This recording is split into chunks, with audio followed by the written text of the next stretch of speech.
respect each other this day in all our consultations, that our deliberations today shall take place in the spirit of mutual trust, so that we as leaders shall lead our country on the path of peace and shall find solutions for issues and problems facing us. Grant us the mercy, O Lord, that we shall today also honor thy name in all we think, do, and say.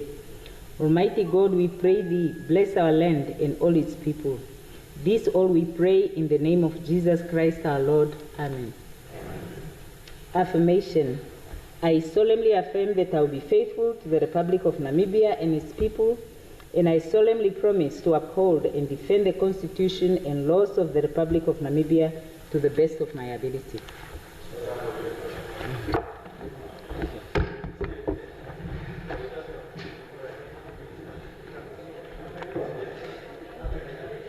Announcements. Invocation of Rule 8 of the Standing Rules, Orders and Internal Arrangements. Honorable members, Rule 8 of the Standing Rules provides that where the standing rules, orders, or established practice of the House do not address a matter, the Speaker may issue a ruling. Such rulings remain in force until set aside by the House upon recommendation of the Standing Committee on Standing Rules and Orders and Internal Arrangements. Rule 85 of the Standing Rules prescribes time limits for certain proceedings, but does not set overall limits for the following items. Written questions, currently limited to 3 minutes per question, but no overall time limit for all written questions is set, as is the case for oral questions. Notices of motions, 15 minutes provided for motivation, but no overall limit for the notices. To enhance efficiency and ensure timely disposal of business on the order paper, the Speaker, according to Rule 8, hereby sets the following overall time limits. Written questions, 20 minutes in total. Oral questions are already limited to 20 minutes. Notices of motions, 20 minutes in total. Ministerial statements, 20 minutes in total. Reports, 20 minutes in total. These measures are intended to streamline proceedings, reduce time spent on preliminary items, and allow fuller consideration of all substantive businesses. I thank you. Messages from heads of state, petitions, reports of standing or select committees, other reports and papers. Honorable Daniel. Speaker, I lay upon the table in terms of Rule 222 of Standing Rules and Orders and Internal Arrangement, the Integrated Annual Report of Namibian Wildlife Resort Limited for the year 2023-2024. I so move, Honorable Speaker. Honorable, may please table the report.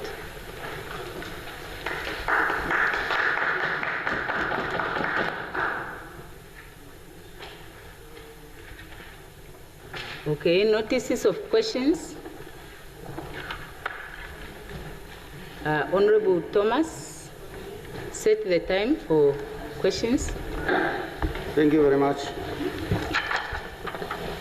Honorable Speaker, honorable member, good afternoon. On Tuesday, February 12, 2026, I shall ask the Minister of Education, Arts, Sport and Culture, Honorable Sanet Steenkamp, the following.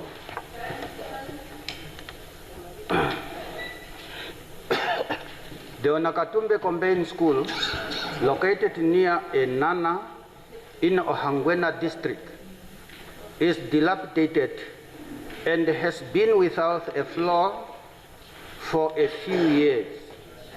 Children in the classroom sitting on the chair that are submerged in the sand. Considered on incomplete government building, despite the principal and teachers being present in the classroom every day, but saying nothing about the school of the state of schools. My question, Honorable Minister, are you aware about this school? What happened to the school? Was it underfunded, or why can't the floor be installed while the school was building? How long will those students remain in the classroom without a suitable floor? What step will your ministry take to guarantee that those classrooms have sustainable floor in the future? And finish, I so submit. Very good. Very good.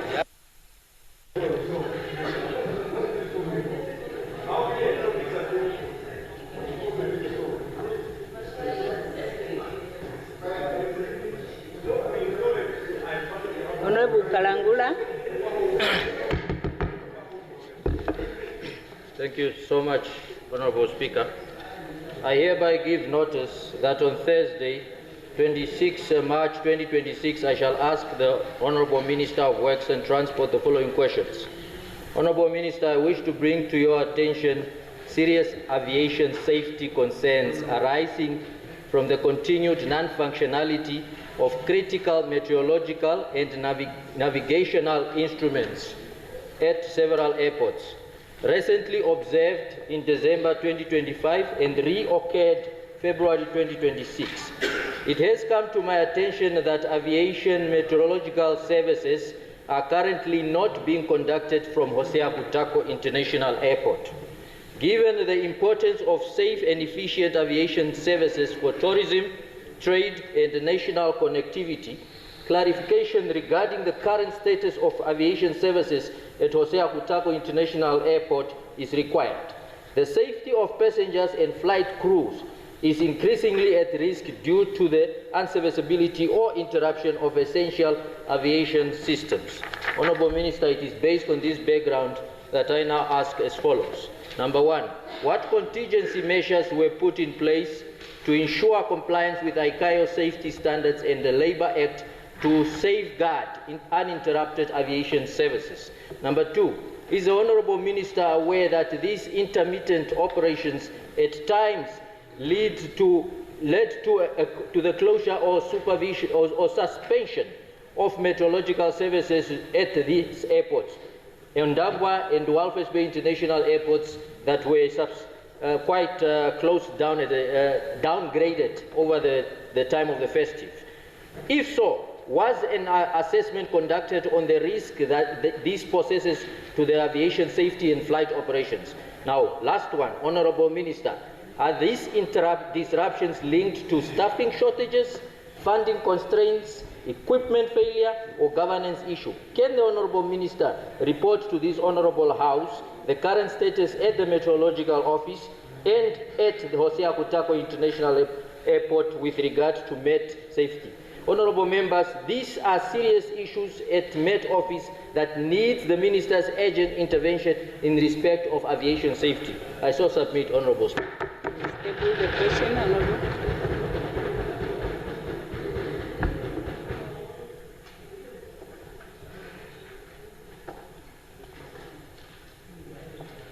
Honourable Lucato. Honourable Speaker, Member of Parliament, leaders of various political parties, good day and thank you for the platform. Today, Thursday, 12 March 2026, I hereby give notice that on Thursday, 19 March 2026, I shall ask the Minister of Environment and Tourism, my relative sister, Honourable Indleni Daniel, the following questions. On the wild animals and the human life conflict in Ongolumbashe village, Sandy constituency, deep in the Omsati region. The conflict between wild animals and the humans continues to be matter of concern in Namibia. Several citizens have lost their lives due to the presence of wild animals in their communities. I want to know from you, my relative sister, question number one, what are the strategic measures put in place by the ministry to ensure the safety of the surrounding people in Sandy constituency? Number two, what has the ministry put in place to combat or mitigate the wild animal and human conflict in Sandy constituency? The last question, how many elephants are in Ongulumbashi village in the Sandy constituency? I so submit, Honorable Speaker. Yes, table the questions, Honorable Member.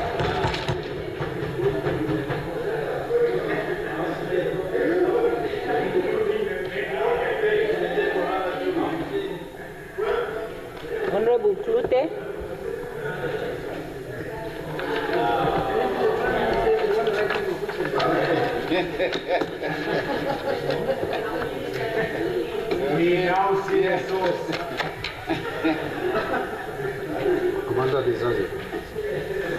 Honorable Speaker, I hereby give notice that on Thursday, 19th March 2026, I shall ask the Honorable Minister of Industries, Mines and Energy, Honorable Modestus Amutse. The Strait of Hormuz is closed. Oil is above 120 USD per barrel. Namibia's fuel supply runs through that choke point. Namibians paid 6.5 billion, 60 cents on every liter of fuel for a storage facility at Walvis Bay, built for exactly this moment. The Prime Minister says we have a 3-month stockpile. The facility was designed for 30 to 45 days. The mathematics do not reconcile. I ask the Minister, what is our current strategic reserve, government-owned and commercially held, disaggregated, and does it actually meet 90 days at today's consumption? 2. In a national emergency, does the state have clear immediate legal authority to access all fuel at the facility, including Gunvor and Valetes Energy's holdings, without contractual delay? 3rd, what are the hosting arrangements for Gunvor and Valetes Energy volumes, terms, fees, and was Valetes 70% Vitol ownership disclosed when hosting was approved? 4th and lastly, is the company that was rejected in 2017, Vitol, now effectively in control of what it was denied in 2017? Honourable Speaker, Namibians paid billions for fuel security. At this moment of global crisis, they deserve to know what they actually have and whether we can use it and when we need it. I so submit. Yes, table the questions, please, Honorable.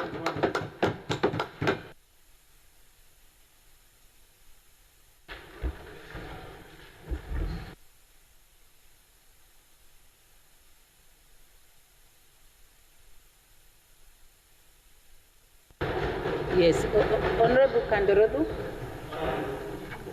Okay, let's hear the gist of the question. Deregistration of Miss Namibia organization. Okay. Why? Because he's winning. Thank you so much, Honorable Speaker. My oral agent go to my lovely Shiramwe, Emma Theophilus. From Italy.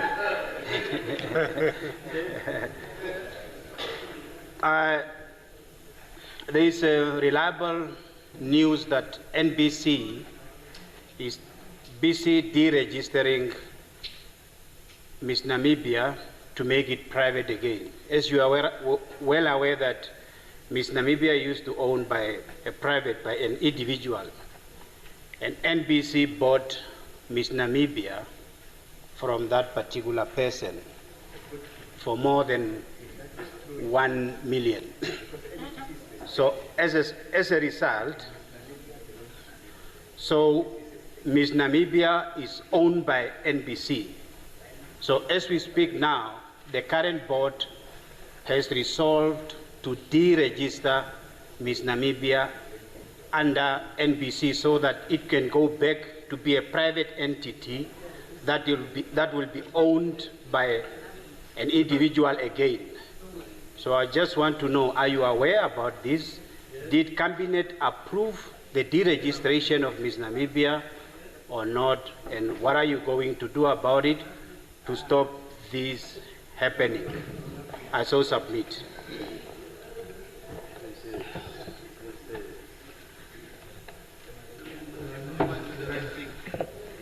Thank you, Honorable Speaker, and thank you, Honorable Kandaradu, for that question. First of all, I'm not Joshiramwe.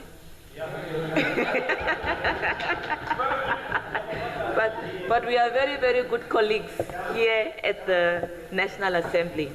No, I don't think it's an urgent question, but I can briefly just indicate to say that the very intention of bringing Miss Namibia to NBC, and NBC being used as a public institution to be sort of the caretaker of NBC, was to bring it to the level where it is, that it is a public cultural value to the Namibian identity, an export of the Namibian brand to the world when we are represented by our beautiful ladies, and that intention remains the same. So I do not know what your source is, but that is definitely not going to be the case. There has been talks about, making Miss Namibia a bit more independent from NBC, because right now it's very dependent on the cooperation. But Miss Namibia is more than the broadcaster. It's about culture, it's about our heritage, it's about creativity, and that can only not be pegged on the broadcaster.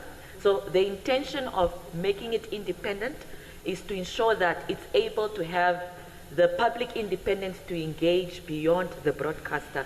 So no, it's not going to go back into private hands. It's simply going to be given a bigger mandate to not only be dependent on the broadcaster, and the intention of Miss Namibia being a public offering for Namibians to the world remains the same. Thank you, Honorable Speaker. Thank you. Notices of motions. Honorable Lucato. Honorable Speaker, Member of Parliament, today, Thursday, 12 March 2026, I hereby give notice that on Wednesday, 18 March 2026, I shall move that this August House discuss and agrees to table the motion to establish a commission of inquiries to locate missing stolen state funds and properties in ministries and all government institutions. According to the reports of the Auditors General, state funds and properties in various ministries and many other government institutions have been reported stolen or missing countrywide without trace. Millions to billions of Namibian dollars have disappeared in theft, and these crimes are often well organized to the advantage in the accused individuals. I so move, Honorable Speaker. Motion, Honorable Member.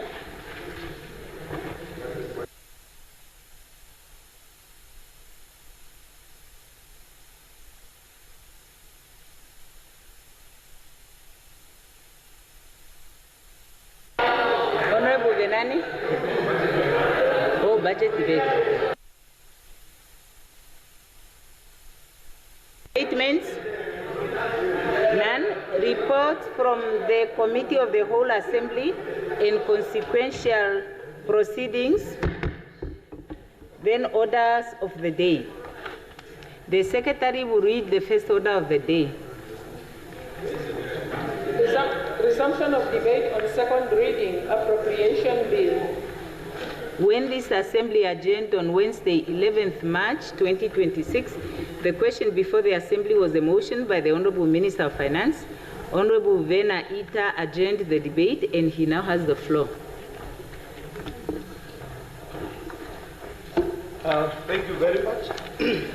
Honorable Speaker, honorable members of this August House, fellow Namibians, I rise to contribute to this important document, the national budget for the fiscal year 2026-2027, in accordance with Article 63, sub-article 2A of the Constitution of Namibia.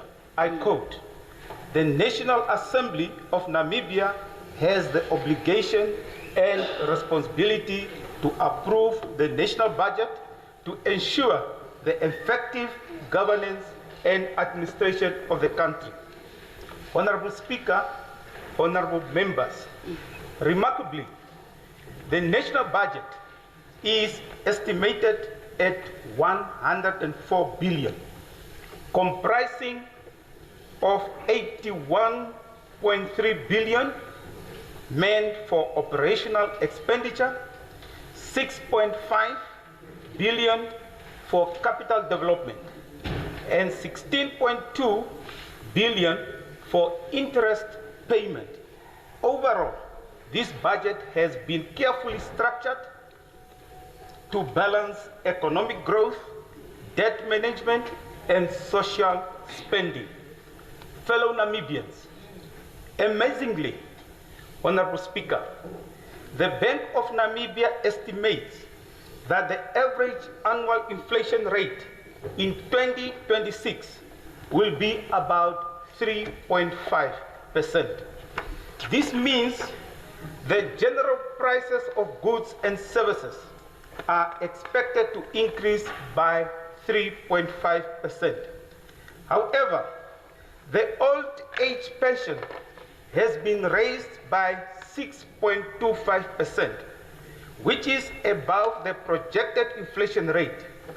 In economic terms, this implies that the real purchasing power of pensioners, what their money can actually buy, will increase by approximately roughly 2.75%. Importantly, this represents a positive economic outcome for our senior citizens. Honorable Speaker, honorable members, this indicates that the government is not merely adjusting the pension to match inflation, but is actively protecting and improving the living standard of elderly citizens. As a result, pensioners will be better off in real economic terms, since the increase in pension exceeds the rise in prices. Therefore, the pension adjustment represents a genuine increase in income and purchasing power, rather than simply compensating for higher living costs. The modest increase is not cast in stone. However, it reflects the government's commitment to gradually increasing the pension on an annual basis to further support their well-being of our senior citizens.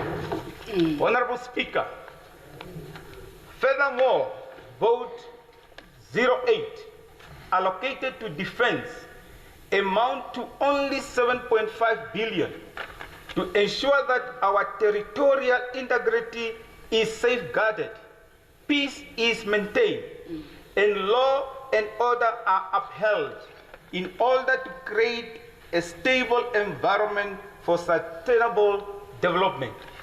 A reasonable increase in this allocation is essential. Such an increase will enable the acquisition of modern equipment, such as drones, which provide faster, more cost-effective, and efficient ways to monitor and observe large areas of this beautiful country of ours. Moreover, they allocated 140 million in contingency funds under the Ministry of Finance. Vote 9 is merely a drop in the ocean when it comes to addressing natural disasters. Therefore, a moderate improvement in allocation would help mitigate the impact of economic shocks. In conclusion, Honorable Speaker, Very good. honorable members, Very good. fellow Namibians, notably, approximately 90% of this budget is aligned with the aspirations and expectations of the Namibian people. Very good. While simultaneously reflecting the country's economic realities, national priorities, and prevailing physical constraints. Therefore, allow me to express my sincere appreciation to Honorable Erika Shafuda, Very good. the Minister of Finance, and her esteemed team for the dedication and commitment in preparing the appropriation bill for the consideration of members in accordance with Article 126 of the Namibian Constitution. Absolutely. I fully support 100% the national budget. Yeah. I so submit. Thank you. Honorable Speaker. Neighbor man. Thank you, Honorable Member. Honorable Venani. Honorable Speaker, from the onset, I want to wholeheartedly thank the Minister of the Exchequer, Finance, for having attempted in a difficult economic situation to try to balance a budget. Honorable Speaker, honorable members, our politics, our body politics must change. And our conversation in this House must be elevated at a level where we can take the country forward. With this, I want to say the following. Don't clap for me. Today I speak as the singer who sang a very famous Argentinian song, says, "Don't cry for me, Argentinian." Our politics is becoming very toxic when we are debating important instruments of national development, such as one of the key legislation in any country, which is the budget. It has become a consistent dichotomy of the opposition objecting to the budget, the ruling party objecting to hear any form of reason. And that's a very wrong approach to take a country forward. Not everything brought by government is bad and must be rejected by the opposition. And not everything that the opposition says is bad for government not to take it.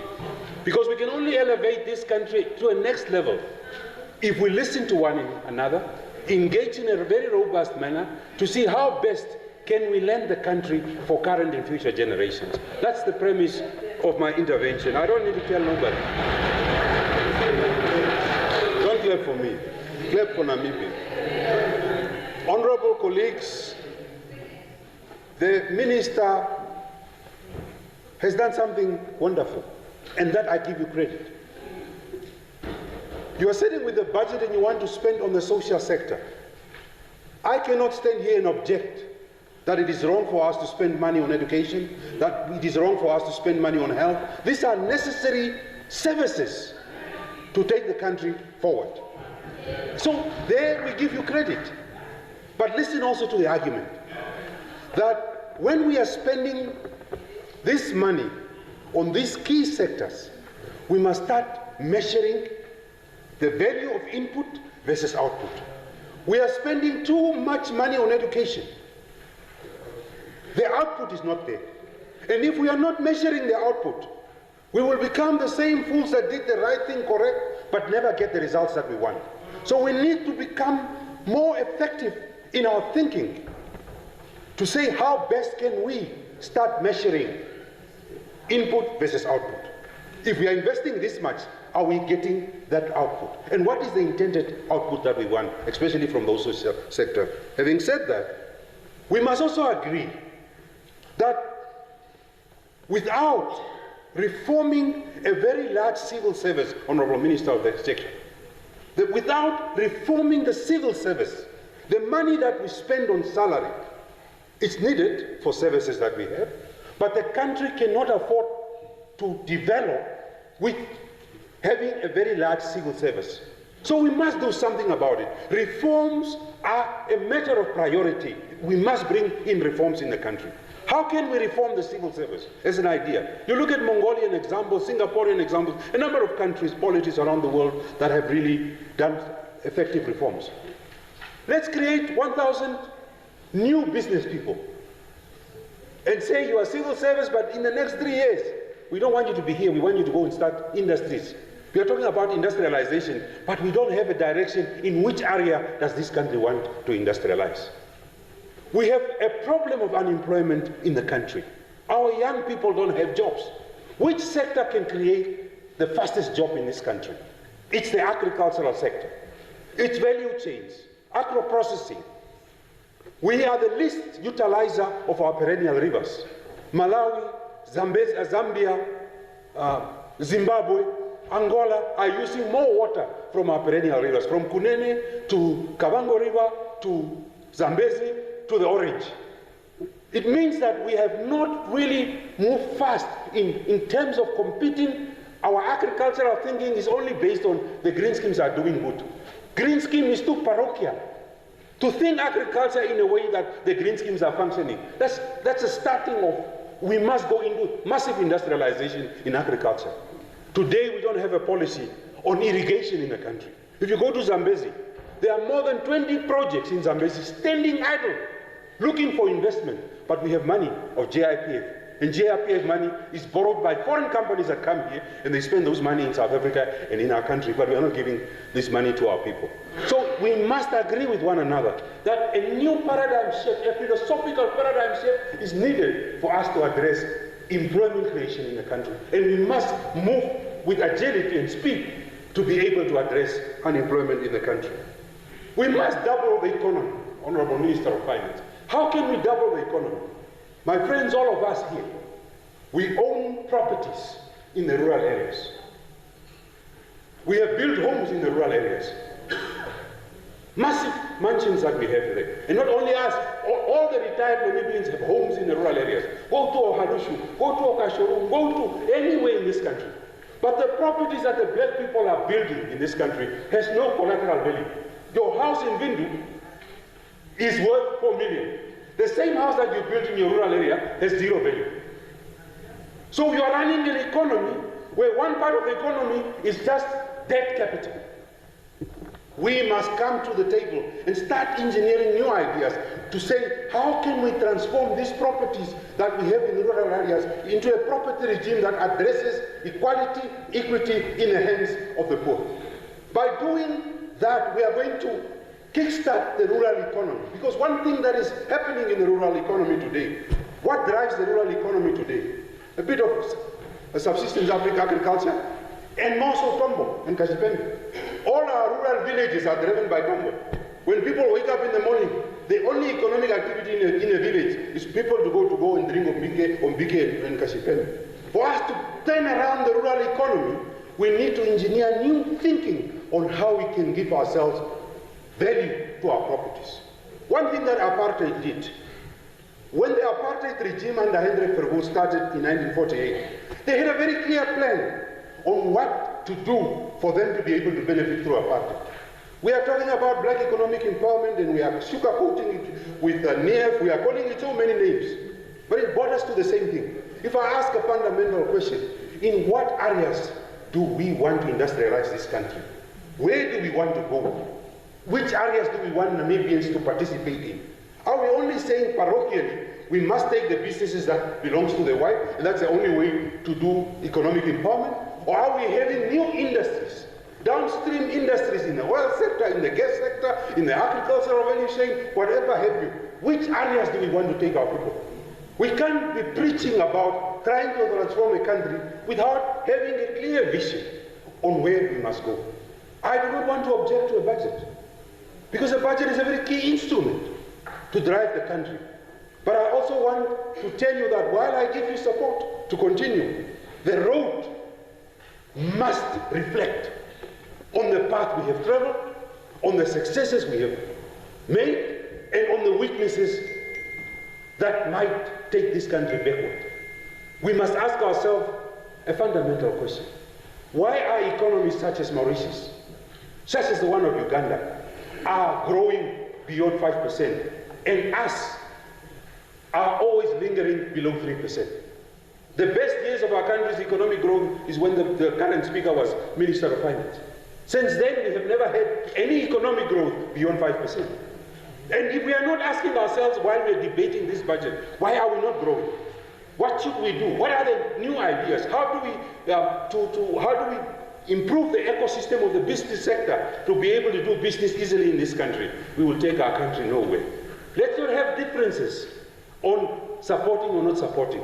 Let's have unanimity on what needs to be done so that we take our country from level A to level B to level C. We need to take our country forward. We need to think when we bring the budget. Let's sit down and talk about what is the future that we all want to see for the people of our country. Those are my preliminary submission in the budget. Thank you very much. Very good.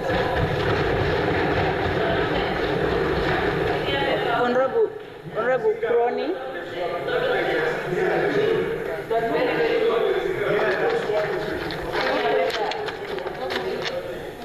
Honorable Speaker, honorable members of Parliament, I rise to provide a formal motivation for the support and approval of the 2026-27 national budget, a document that represents not just a financial plan, but an unbreakable contract between the state and its people.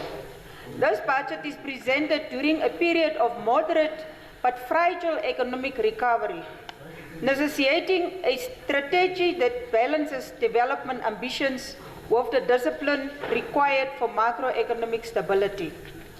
At the heart of this budget is the theme: people, productivity, and prudence.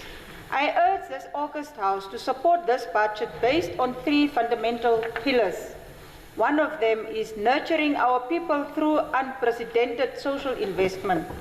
With 54.3 billion, or 61.7% of the overall budget, not including interest payments, the social sector continues to be our top focus. By endorsing this budget, we are casting our votes for education. 28 billion will be set aside to prepare our children, with 2.8 billion going forward, subsidize post-secondary education and reducing school overcrowding. Health. 13.1 billion will be used to hire necessary medical personnel and modernize public health facilities to meet private sector standards. Social safety nets. Providing immediate assistance by increasing the old age pension by $100 Namibian and supporting our veterans with 1.5 billion. Driving productivity and economic growth. This budget prioritizes high-impact investment that will boost the actual economy rather than just consumption. Acceptance of these projections will enable infrastructure development, important investment in water security, 1.0 billion, and transport, 2.1 billion state-funded, to guarantee that our resources and logistics support industrial expansion. In the energy sector, to guarantee that no Namibian is left behind in the contemporary economy, 320 million will be used to expedite rural electrification. In the youth empowerment, ongoing assistance for the National Youth Development Fund, which offers young entrepreneurs in the green economy and industrialization financing without collateral. Entrenching fiscal prudence and sustainability. We are at a crucial financial juncture.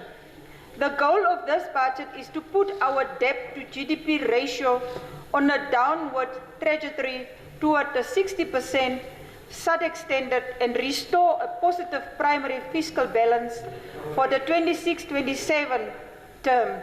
By endorsing this budget, we support operational reforms to guarantee that every Namibian dollar generates quantifiable value. A thorough evaluation of personnel establishment and the application of the outcome-based budgeting are being implemented. By By cutting down waste and wasteful spending, we have already found 2.3 billion in savings. Tax relief and finances, modernizing VAT to support key industries like agriculture, and modifying income tax brackets to lessen fiscal burden. Honorable Speaker, Honorable Member, restoring equilibrium between the demands of the present and the commitment of the future is the goal of this budget. It serves as a roadmap for changing Namibia's economy from one that is fragile to one that is resilient and grows inclusively. Therefore, I propose that the appropriation bill for the fiscal year 2026-27 be adopted so that we can keep working to create a thriving Namibia for everybody, and I so submit. Honorable Ita Hillman. You're here. I'm here. Honorable Member, let it be a real point of privilege. Otherwise, we return to the freeze. Yes, Honorable Hilma, just 1 minute. Oh. Yes, legal representation. Very simple. Which mic? The mic is here. No, otherwise the answer doesn't record what you're saying. If there are... it will be off record if you speak. His name also Ita.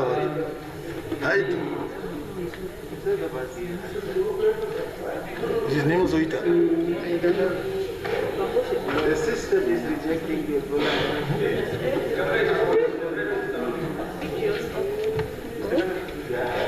Honorable Speaker, on the point of privilege, but I think it's also a matter of procedure when it comes to the rules of the House.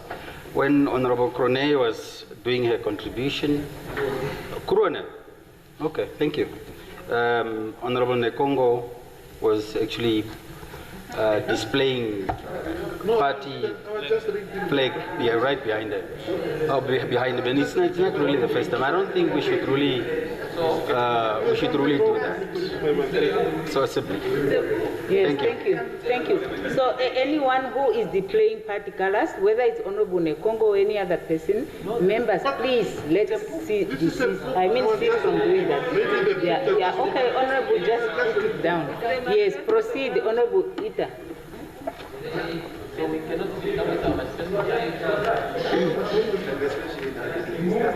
Honorable Speaker, honorable members of this august House, I rise today to contribute to the debate of the National Budget 2026-2027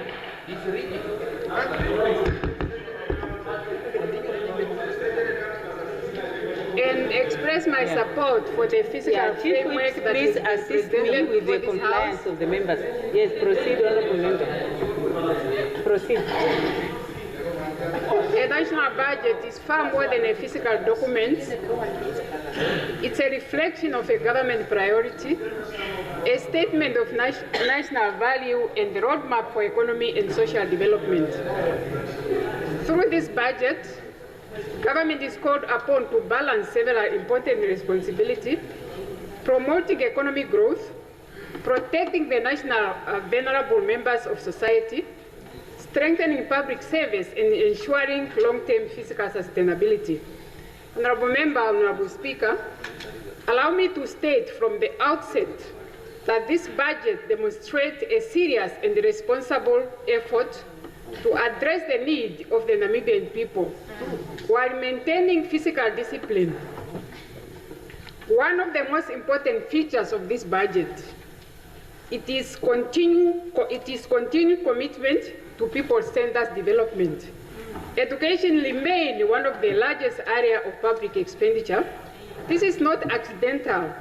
It's a reflection, a deliberate recognition that education is the most powerful instrument for national transformation. When we invest in education, we are investing in the future workforce of our country, innovation and skill development, productivity and economic competitiveness, Similarly, the allocation to the health sectors ensure that the healthcare system continue to provide essential services to our citizens.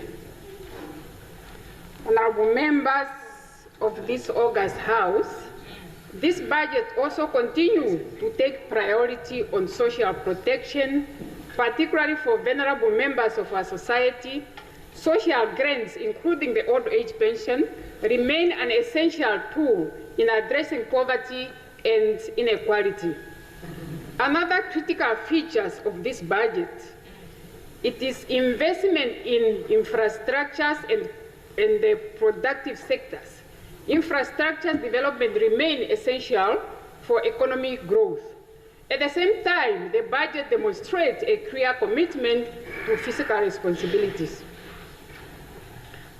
Honorable Speaker, honorable members, government has outlined a credible plan to gradually reduce the fiscal deficit and stabilize public debt over the medium term. Fiscal discipline is not mere a technical requirement. It's a matter of intergenerational responsibility.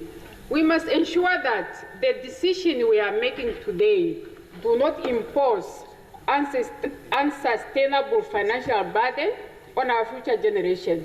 Honorable Speaker, honorable member, however, supporting this budget does not mean that there are no challenges. We all know that they do. No nation without difficulty, no economy developed without obstacles. Like many other countries around the world, Namibia continues to face a serious economic and social challenges. These include unemployment, economic inequality, the need to foster for economic diversification, the need to expand the development infrastructures, and these are real challenges, and they require continued policy attention and national effort. The real question before this House is whether this budget moves Namibia forward or it moves Namibia backward. And when we examine the allocation to education, allocation to healthcare, allocation to infrastructures and social protection, it becomes clear that this budget moves Namibia forward with a responsibility and purpose. Honorable Speaker, honorable members, a responsible government does not govern for applause. It governs for progress, it governs for stability and long-term prosperity for its people. This budget reflects that responsibility. It strengthens our social foundation, invests in our future, and safeguards physical stability. Don't mind physical stability. For this reason, Honorable Speaker, I rise in full support of this budget. I thank you. Thank you, Honorable Member. Honorable Jonas. I was expecting you to do so. Honorable Jonas. Thank you very much, Honorable Speaker, honorable members. The PhDs are free from different countries. Before engaging the details of 2026-2027 appropriation bill and its medium-term expenditure framework for 2026-2027 to 2028-2029, it's important to recognize the central role that workers played in the Namibian economy. From the mines to fishing vessels to farms, factories, construction sites, hospitals, schools and offices across the country, the Namibian workers remain the backbone of our economy. The productivity of our industries, the delivery of public service and the stability of our national development depend on the dedication, skills and resilience of the Namibian working class. Our liberation struggle itself was deep-rooted in the demand for dignity, justice and improvement working and living conditions for workers. It was a struggle against exploitation and inequality, and it remained the historic mission of the SWAPO party to ensure that political independence is translated into economic freedom and shared prosperity for Namibians. Continue. Honorable Speaker, honorable members, freedom must never remain a political slogan.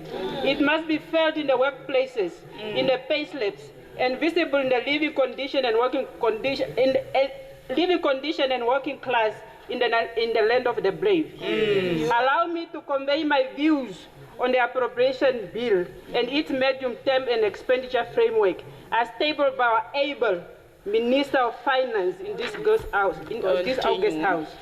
The theme, people, productivity, and prudence, speak direct to the historic mission of our SWAPO party to place the Namibian people at the center of development.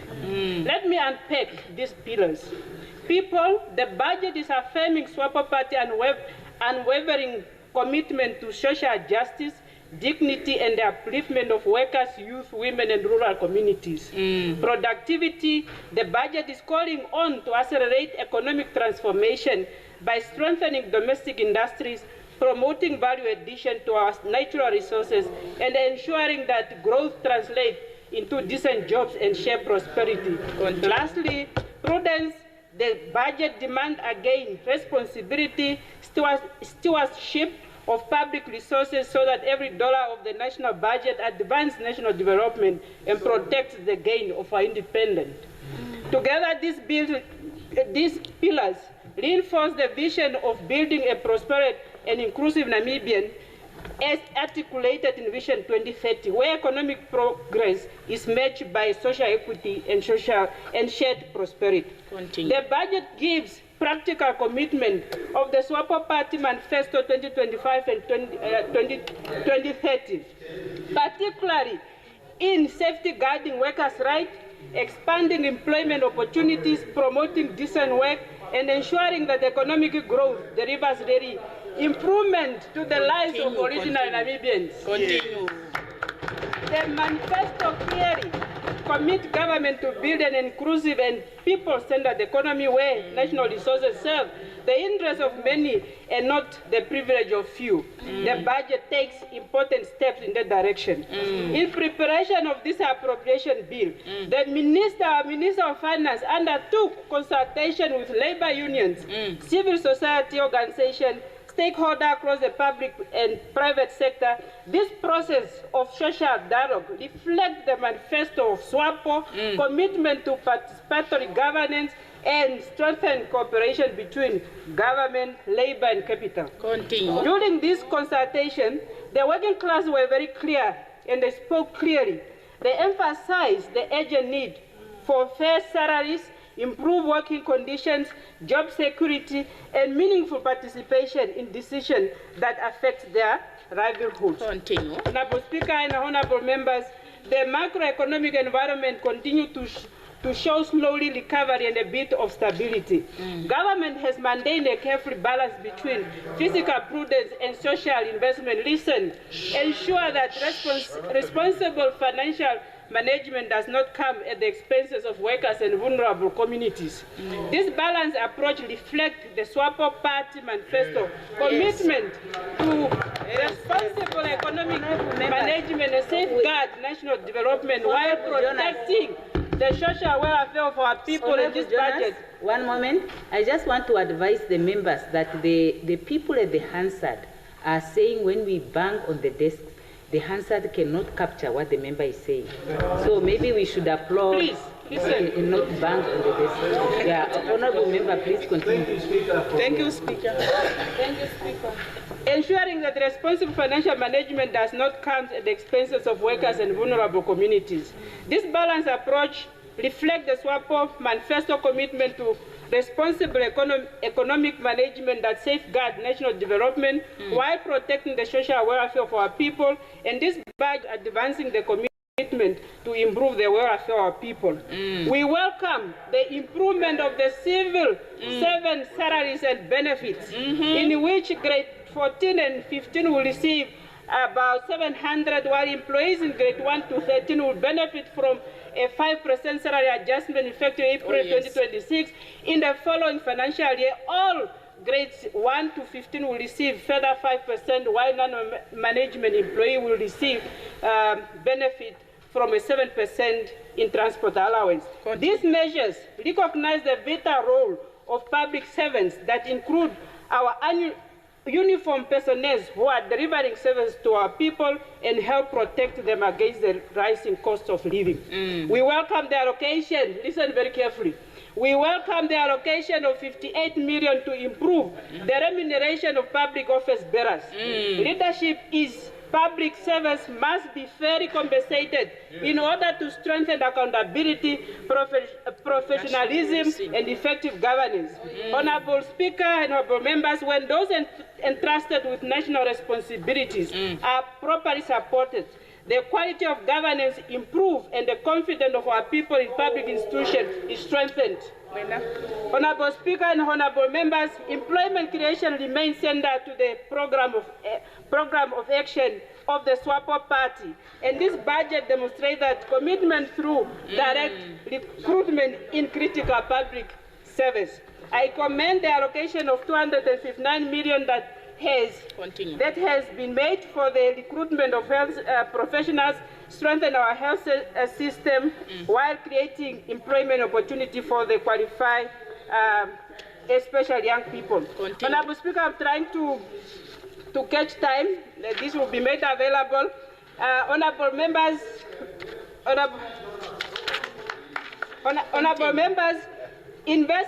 Honorable members, as I move to conclusion, while this budget clearly recognizes, it's very important, while this budget clearly recognizes labor as central to economic growth, we must remain guided by the SWAPO manifesto commitment to decent work, fair wages, and zero tolerance for the exploitation of working class.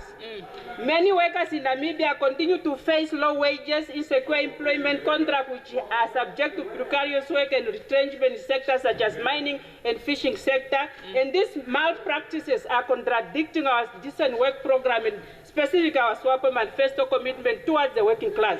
This reality reminds us that economic growth must always be accompanied by strong labor protections for the benefit of our economy. One area that requires particular attention in the public procurement system in our government, so SOEs, local and regional levels, the public national procurement is one of the most powerful instruments available to promote fair labor practices. Companies benefiting from government contracts must comply fully with labor legislation, including compliance with national and sectoral minimum wages, social security legislation, and respect for collective bargaining. Firms that violate labor laws should not continue to benefit from public tenders, while labor inspectors must be adequately resourced to enforce compliance. Allow me also to highlight an important observation emerged from the parliamentary oversight. The process of budget formulation must increasingly reflect the voice of communities who experience its outcomes. Traditional authorities and community development structures are often not sufficiently consulted in identifying development priorities. For the budget to truly belong to the Namibian people, communities must have a stronger voice in determining the projects that affect their daily lives. This budget gives tangible expression to the commitment contained in SWAPO Party Manifesto and our national development agenda. It strengthens workers' welfare, expand employment opportunity, invest in infrastructure, support rural development, and advance the national program of poverty eradication. Honorable Speaker, ultimately, the success of this budget will not be measured only. I support. Thank you, honorable member. Yeah, we now rise for a break of 15 minutes, 20 minutes.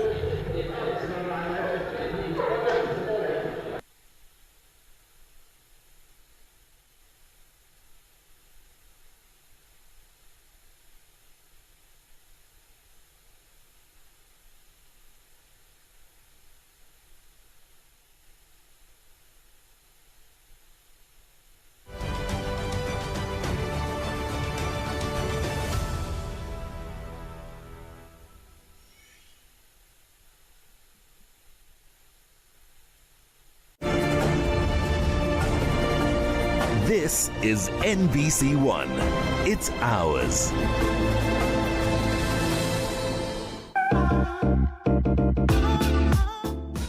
This is Touch FM. It's everywhere.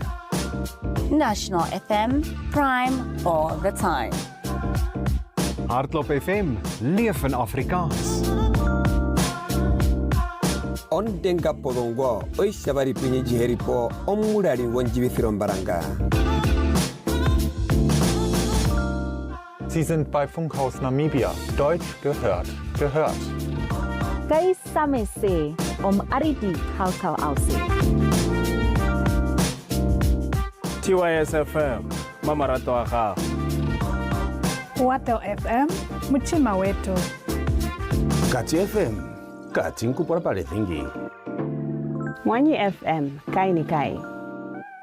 Ka Radio, Kongoro Ngisima.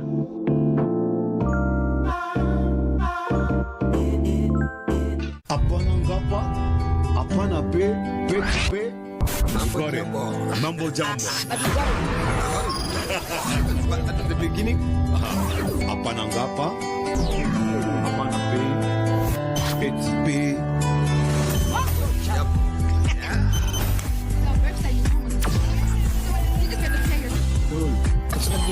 You will not get in the same. Now that we found love,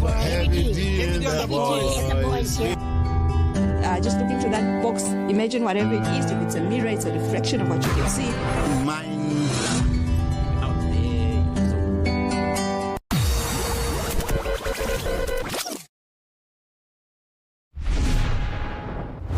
Behind every victory, there's a story.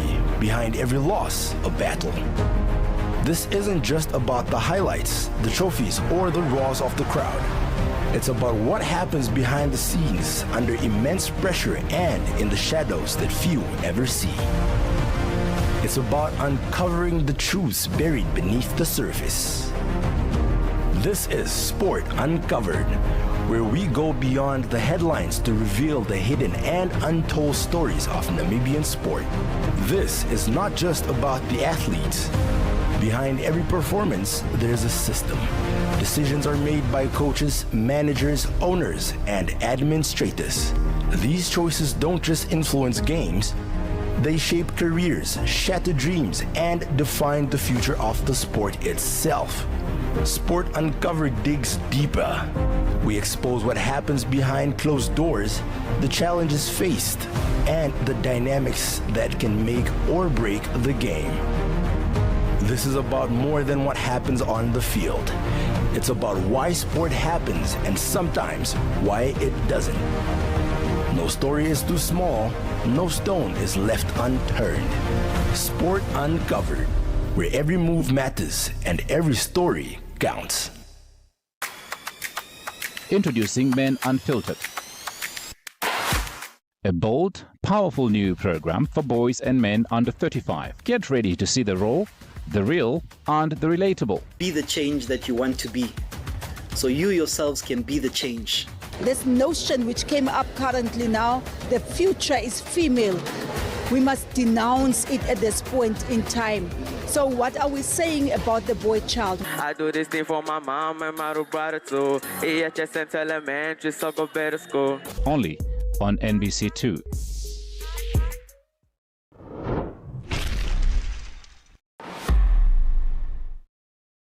Are you an SME and want to elevate your business? This 21st March, celebrate Independence Day by connecting with millions of viewers and listeners across all NBC platforms, from radio airwaves, television screens, NBC Plus, and social platforms. We bring your brand closer to the people who matter most. Contact us today or visit our offices countrywide. For TV adverts, contact 061-291-3141. For radio adverts, 061-291-3127, or send us an email to newbusiness@nbc.na or commercialproductionsnbc@gmail.com. NBC, it's ours.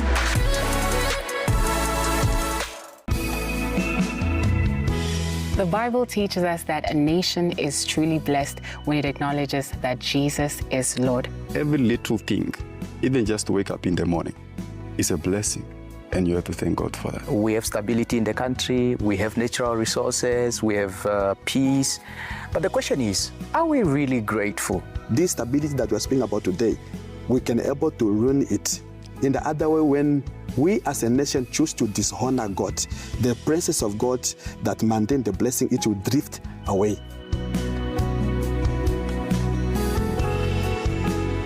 Whether you live in a city or reliance, then having to depend on public transport, private services, or favors from friends. Although there are burdens and responsibilities with owning a car, you will be able to get to where you need to go on your terms. However, as much as this is a benefit for everyone, people living with disabilities do not usually have an easy time finding a driving school that will accommodate them. Pepukai Isaac Murakwari recognized the need to provide this service to people with disabilities in Windhoek after he had a tumor inside the spinal cord that changed his life and his own abilities forever. My name is Isaac Murakwani.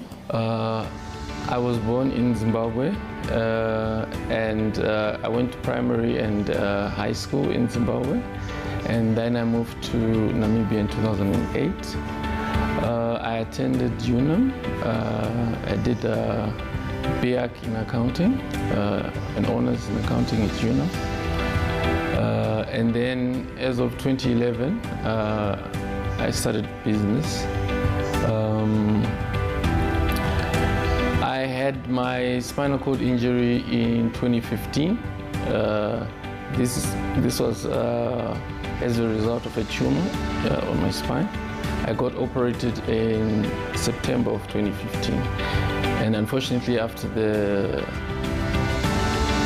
operation, I lost my ability to walk. At first, I was actually happy that I did not have a cancer that would kill me. That's the first point. So I was relieved.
Okay, thank you. Honorable Susiku.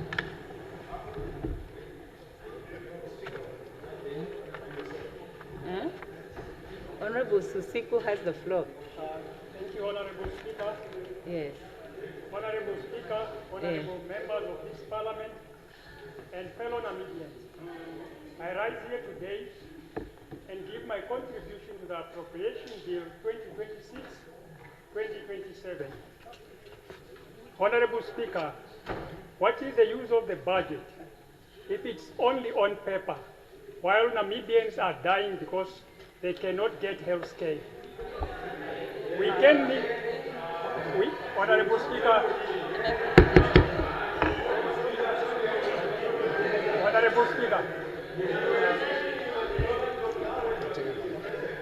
we can read the numbers and upload the allocation, but if the clinics stay closed, the hospitals are not ready, and the ambulances do not come on time, these numbers mean nothing. In 2025-2026 financial year, the Ministry of Health and Social Services was allocated the amount of 12 billion. This year, the allocation is about 13.1 billion, including 259 million for hiring more workers.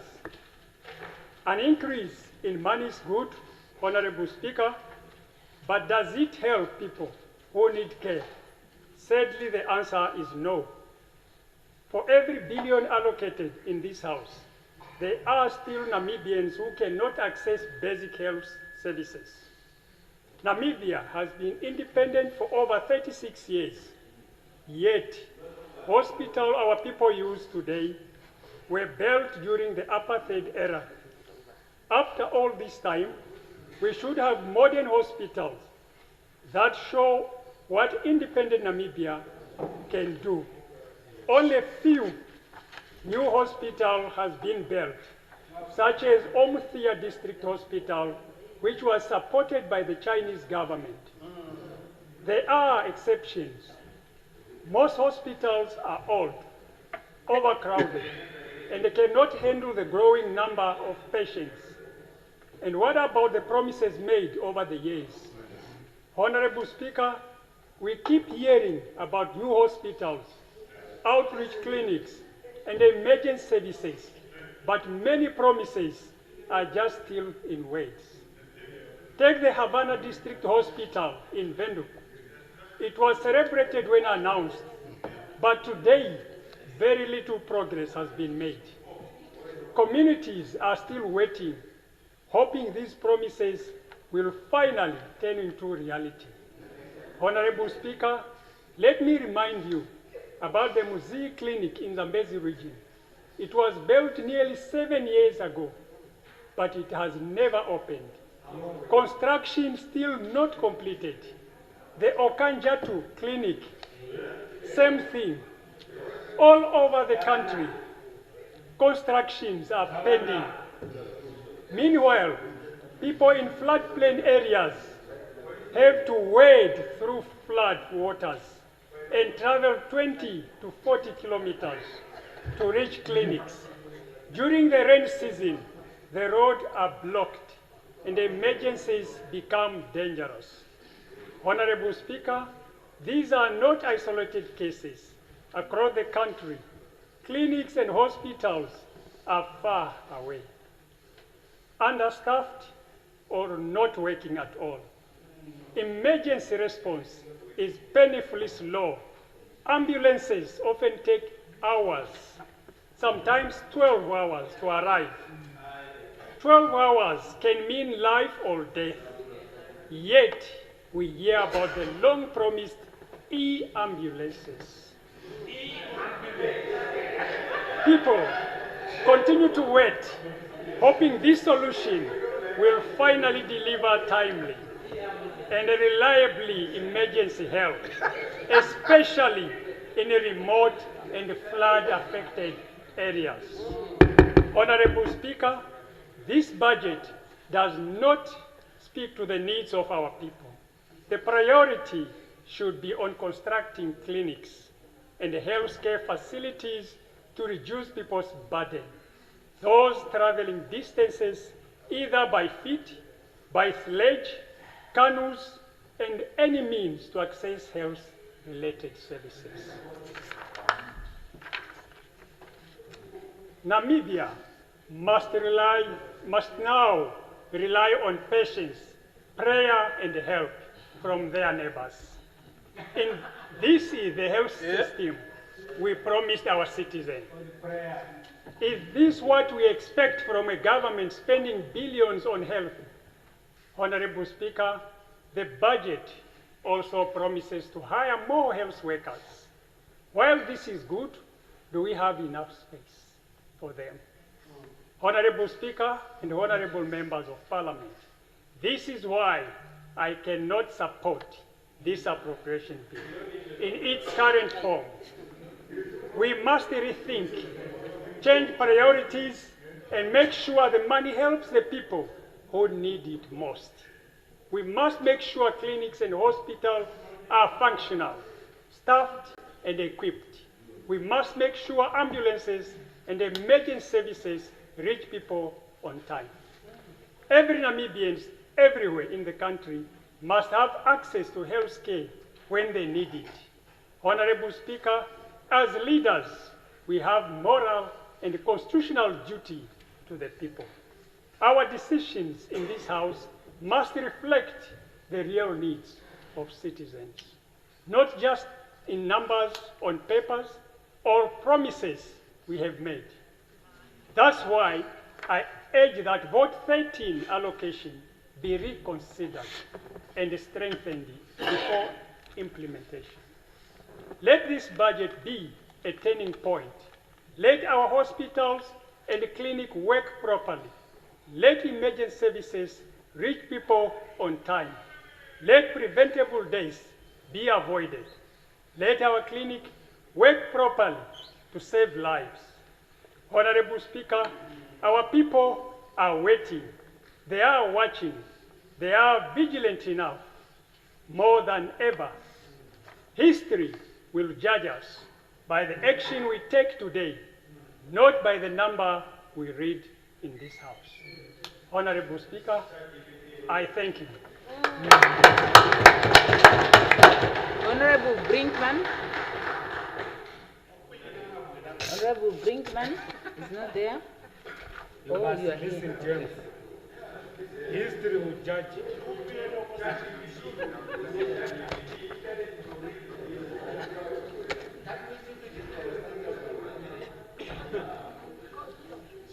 Honorable Speaker, set the time for the member. I rise today to contribute to the debate on the health budget as the Shadow Minister of Health. The Honorable Minister, Dr. Esperance Luvindau, often remarks, sometimes jokingly, that I'm very passionate about health matters. I'm not entirely sure whether that is meant to be a compliment or whether it's a sarcasm. Honorable Speaker, if defending the lives of Namibians makes me passionate, then I accept that label with pride. Because healthcare is not just another government program. Healthcare is the moment when a mother rushes a sick child to a clinic. It is the moment when a family waits outside an emergency room praying that help will arrive in time. Honorable Speaker, a nation that cannot protect the health of its people cannot claim to be truly developed. Why do I say that? Namibia will spend 16.2 billion in servicing debt, while the entire health vote stands at 12.27 billion. Before a nurse is paid, before a patient receives medicine, before a life is saved, our money goes to creditors first. Honorable Speaker, budget reveal priorities, and priorities reveal values. Within this vote for the Ministry of Health, nearly 6 billion is allocated to personnel expenditure. Indeed, healthcare workers are the backbone of any health system, and their work deserves recognition. But the same budget shows a reduction in spending on goods and services to approximately 2.3 billion. This is the very category that funds medicine, medical supplies, laboratory materials, and essential operational inputs. And the consequences of this reduction are already visible. When a rural clinic orders 100 essential medicines, only 57 arrive. The central medical stores currently operates at a service level of just 57%. That means 43% medicines simply do not reach the patients who need them. Honorable Speaker, a hospital cannot function on salaries alone. Doctors cannot prescribe medicines that are not on the shelves. Nurses cannot treat patients with supplies that never arrive. When goods and services shrink, care itself begins to shrink. Honorable Speaker, the staffing crisis within our health system is alarming. Over the past 6 years, 11,742 health positions have been approved. Yet in this budget, only 434 positions are funded. At this rate,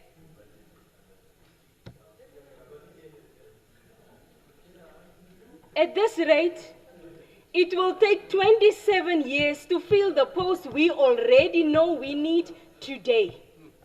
Meanwhile, many of the professionals we train are leaving. Doctors, nurses, and pharmacists migrate to South Africa, Botswana, and beyond in search of better opportunities. Namibia invests in training healthcare professionals only to watch them leave. We are strengthening the healthcare systems of other countries while our own struggles to survive.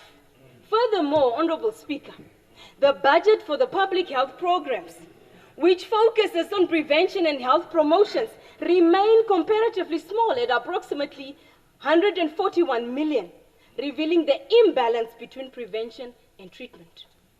Too much of our spending focuses on treating diseases.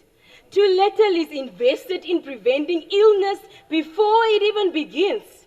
Prevention, like early screening, community health outreach, and early diagnosis, reduces hospital admissions and long-term healthcare costs. Prevention is not only better healthcare, it is better economy. Honorable Speaker, Namibia has long been recognized as a success story in the fight against HIV/AIDS. But with the suspension of the funding programs, that progress now faces uncertainty. Without a fully costed transition plan, we risk reversing 2 decades of progress. Honorable Speaker, the success of this budget will not be measured indeed by numbers printed in a document. It will be measured by every Namibian that can walk into a clinic with the confidence that help will come in time. It will be measured by reality. Allow me to take this House to the reality of the emergency unit of Karatura State Hospital, known to many Namibians as the Big Room. It is late at night. The waiting area is overflowing. Stretchers line the corridors. Some patients lie on beds, others lie on the floor because there's simply no one else to place them. Among them is a young man named Moses. He arrived in severe pain. His breathing was shallow. His family could see something was terribly wrong.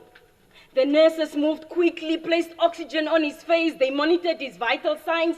They did everything they were supposed to do. But Moses needed a doctor urgently. The doctor on call, Dr. Shikongo, was at home. The phone rang once. It rang twice. It rang 3 times before he woke up. His house, nearly an hour away from the hospital. He's tired. Inside the emergency unit, every second mattered. Moses' family stood beside him helplessly, watching the clock, praying, with intense gaze on the door where doctor is expected to enter. Minutes felt like eternity. And at last, Dr. Shikongo stormed in the ER. But it was just too late. Moses was gone. A young, handsome, lifeless body is all there was. Honorable Speaker, this is not the fault of the doctor. He is human. He cannot be in two places at once. This is the failure of a system stretched beyond its limits. The painful truth we must confront is this. Moses did not die because medicine does not exist. Moses died because the system could not reach him in time. Honorable Speaker, this might not be a story of one man. It could be the story of every CMA's member. It could be the story of Her Excellency the President. It could be the story of any minister. It could be even your story, Honorable Speaker. Because when the system fails, it fails equally for everyone who depends on it. Your story, Jane. It failed that mother in Rundu who could not receive medicine for her epileptic child. It failed that man in Marintal that just needed intubation for a chance on survival. It failed that woman from Otavi that had to deliver her baby behind a bakkie because an ambulance was just not available. Honorable Speaker, healthcare must not depend on luck. The promise for health for all in the NDP6 must never become health for some. Every Namibian life carries equal value. And no citizen of this country should ever lose their life simply because the system arrived too late. This budget, Honorable Speaker, does not fix that system. It continues with business as usual. I so submit. Honorable Buti.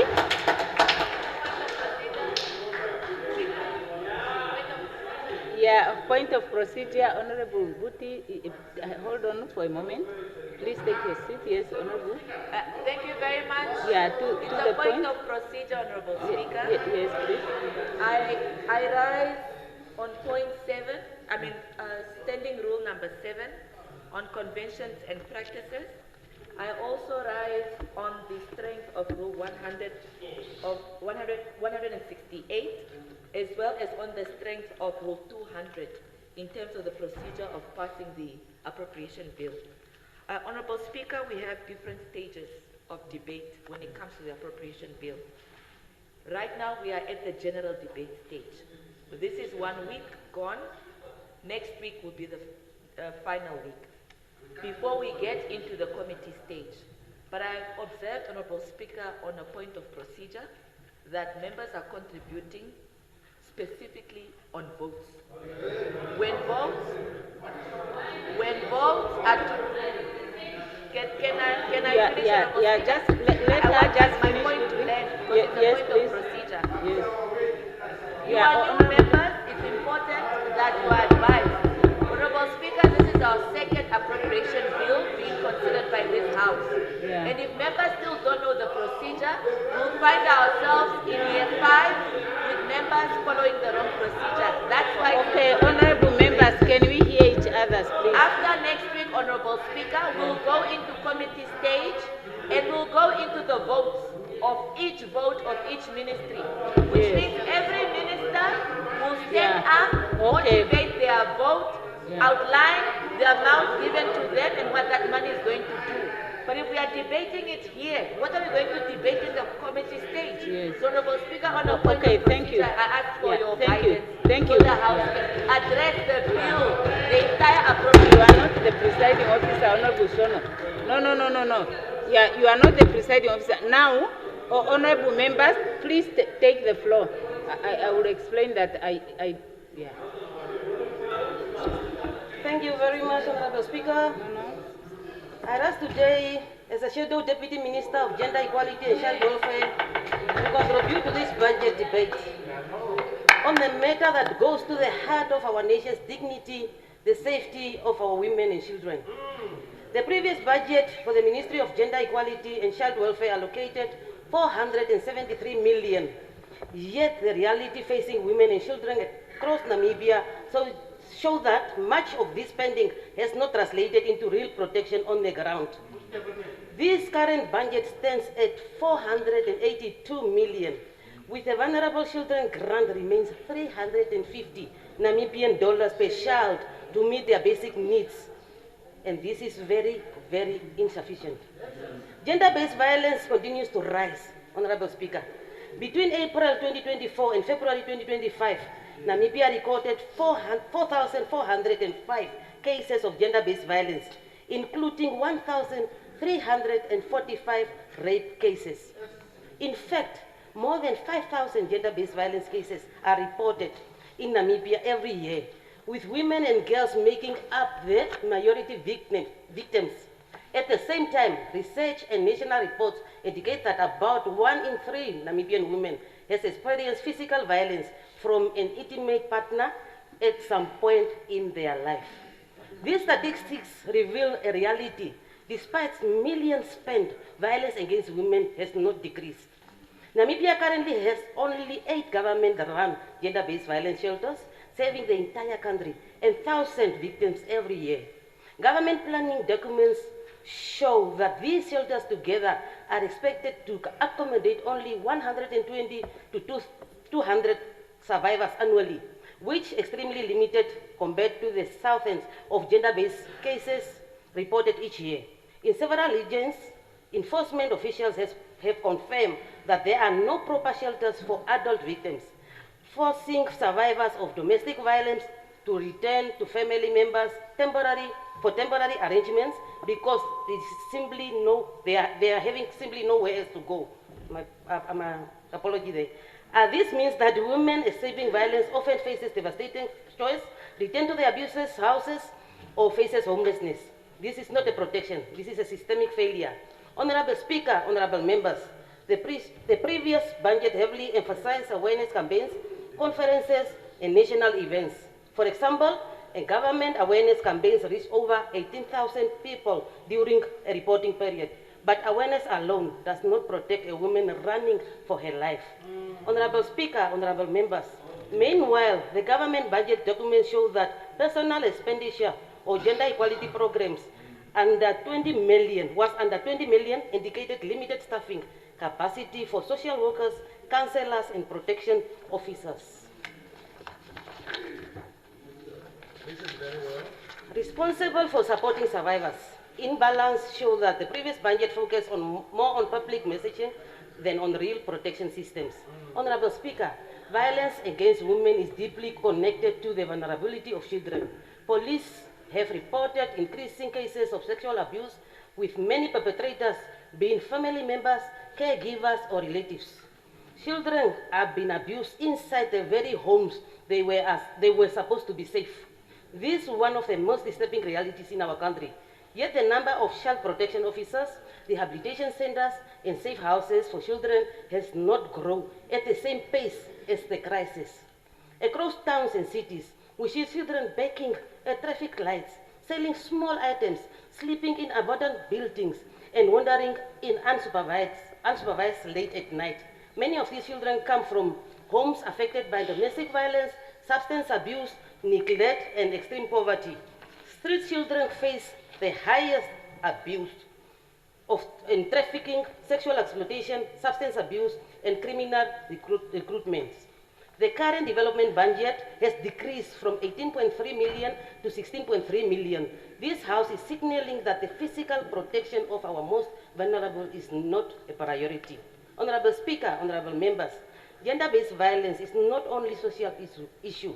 It is a national development crisis. It distributes to trauma, mental health problems, school dropouts among children, teenage pregnancy, unemployment, and poverty. When a child grows up in a violent household, the cycle of poverty and violence often continues into the next generation. This means that the cost of failing to address the gender-based violence today will be paid for decades to come. Budgets must not only fund awareness, they must fund protection. Namibian women and children do not need more campaigns. They need safe shelters, fully staffed protection services, trauma counseling, rehabilitation programs, and social workers in communities. Yet the budget allocation for these frontline protection services remain limited.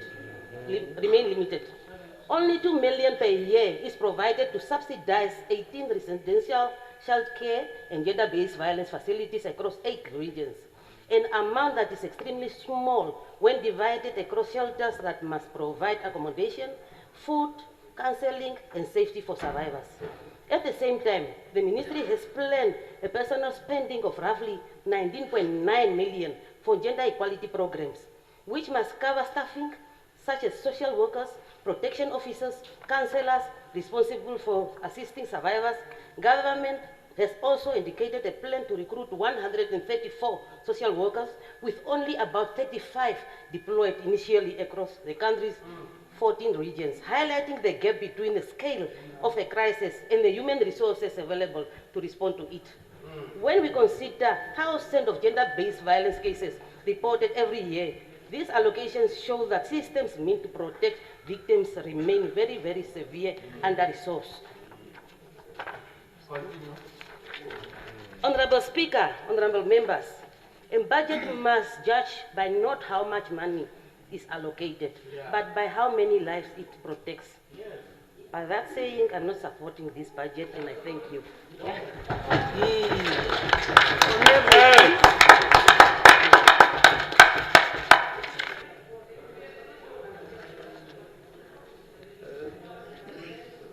Thank you, Honorable Speaker. Honorable Speaker, honorable members, a budget must be judged not by the promises it contains, but by the reality it creates for the people. And the sad reality for many Namibians today is deeply concerning. Across our country, young people are unemployed, small businesses are struggling, housing is unaffordable, and economic growth remains too weak to transform lives. This budget claims to prioritize people, productivity, and prudence. Yet, the evidence before us suggests that it risks delivering pressures, stagnation, and more debt.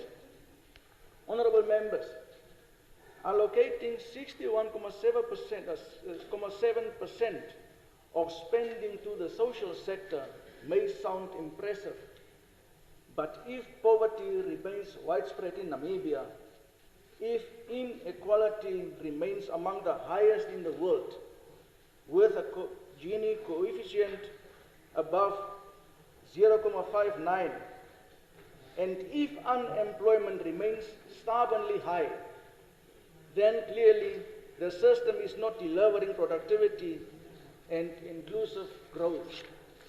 Honorable Speaker, the administration sector will receive 6.1 billion, with the Office of the Prime Minister allocated 535 million for the next financial year, 2026-2027. Fellow Namibians, the Office of the Prime Minister is part of the government machinery that ensures coordination and service delivery in the public sector. However, many citizens continue to face long delays, inefficiencies, and bureaucratic bottlenecks when interacting with government services in this country. These challenges often lead to frustration, decreased trust in public institutions, and hindered access to essential services. Furthermore, honorable members, agriculture remains the backbone of many rural livelihoods in Namibia, as it supports 70% of the rural population. Yet, it continues to receive peanuts from the national budget. Let me remind you all that agriculture is one of the most important sectors for food security and poverty reduction in Namibia. Therefore, the allocation of 1.8 billion to agriculture and land reform is modest when compared to the scale of the challenge. If Namibia is serious about food security, job creation, and rural development, investment must shift towards irrigation expansion, climate-resilient farming, agro-processing, and support for small-scale farmers, so that agriculture becomes not merely a subsistence sector, but a powerful driver of inclusive economic growth. Honorable Speaker, the budget further allocates 17 billion Namibian dollars to safety and security, which is nearly 20% spending. While we acknowledge the importance of security, a nation such as Namibia cannot police its way out of unemployment, poverty, and inequality.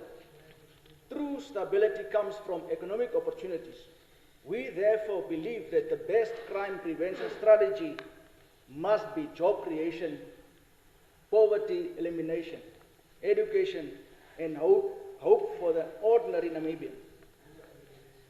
Honorable Speaker, honorable members, in closing, in countries like Rwanda, strategic investment in agriculture helped reduce extreme poverty by nearly 20% over the past decade.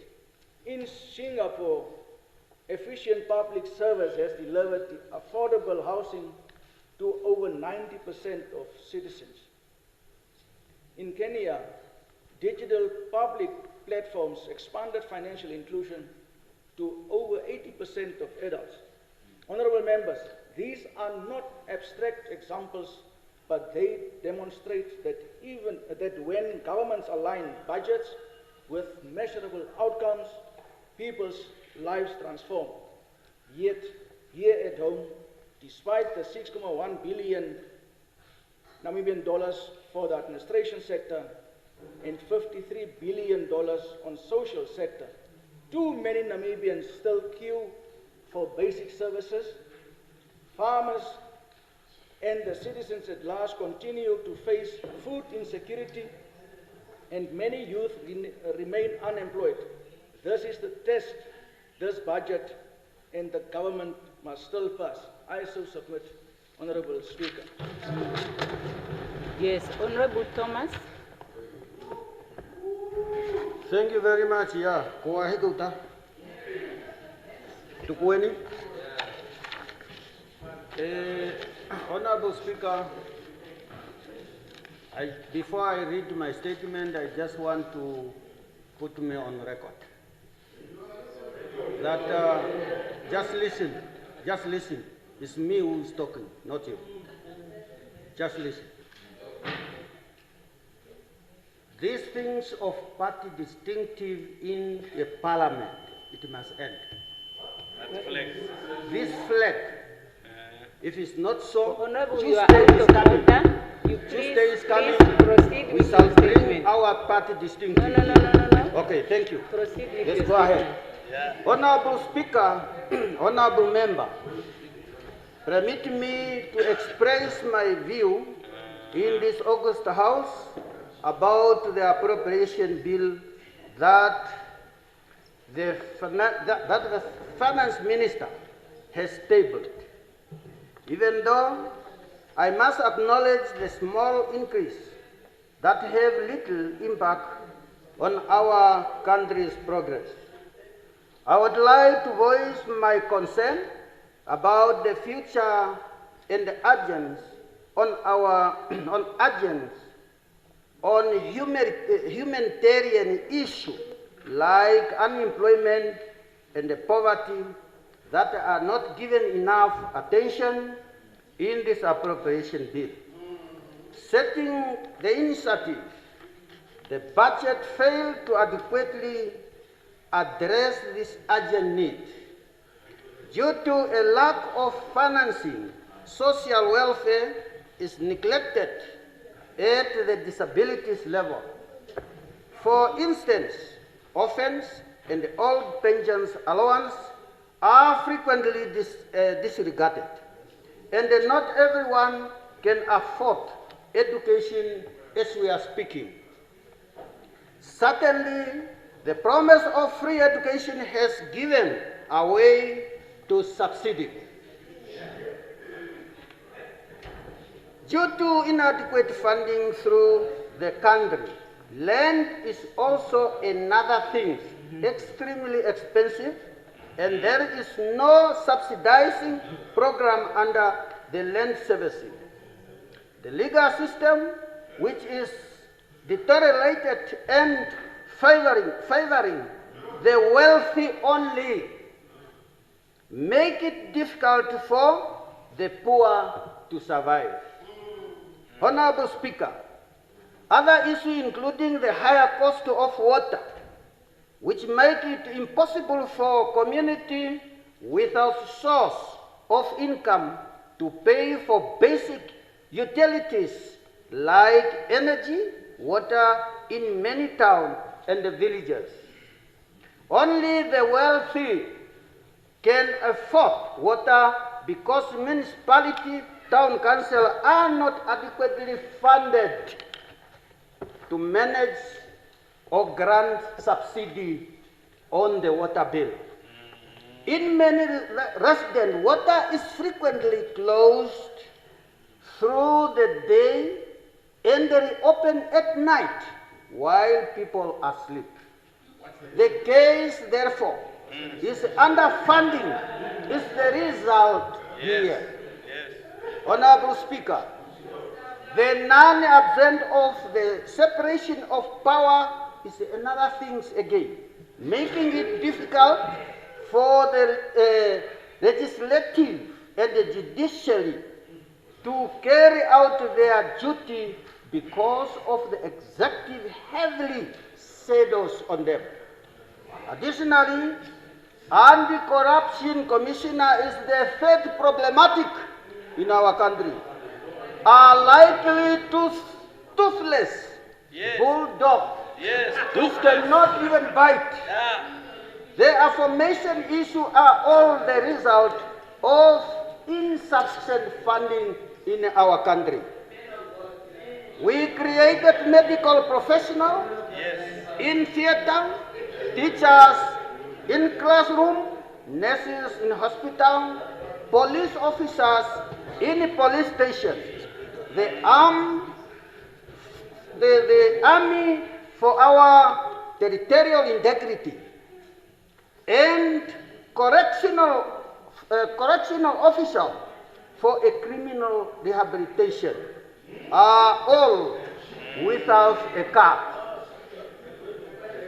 Although this budget aims to allocate funds across various votes, it is unfortunately that it makes less provision for the long-awaited young unemployed, for the hope of the people of this country. Young people are the nation's future leader, and we are often told that ignoring youth as the national future is neglect your country's future. Honorable Speaker, in the country's state of the economy, many parents are already struggling to support their children and make ends meet due to the drastically rising cost of living. The leadership and the oversight of the country must ensure that its future leaders are fairly, appropriately cared for, motivated, and adequately protected in terms of their economic circumstances in order to maintain both national stability and an effective state of mind. Honorable Speaker, honorable member, the news that the Namibian government has decided to base the country budget only on current revenue stream and has left out any expected oil and the gas revenue from its appropriation bill of 2026-2027 fiscal framework has saddened the people of Namibia in the meaning way. We feel that offshore petroleum projects are still in their their early stage of the growth, spite the fact that oil expenses have been not secured for 30 years now. Nevertheless, it is crucial that the government must decide on this revenue again. Therefore, in order to accommodate and the realistic and sustainable youthful consideration in various talent and competent, I encourage the Honorable Minister of Finance to examine the current allotment and look at the feasible option with the physical framework. Yes. In addition to strengthening trust and the moral in the public sector, this measure would reaffirm the government commitment to social fairness and equitable economic growth. Yes. This is depend of our feasible study, and I so move. Yes. Honorable Kandorodu. Honorable Kandorodu.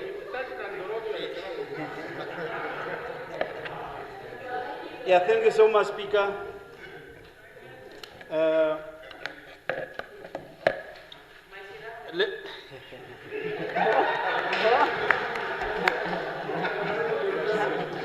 Give me confidence now.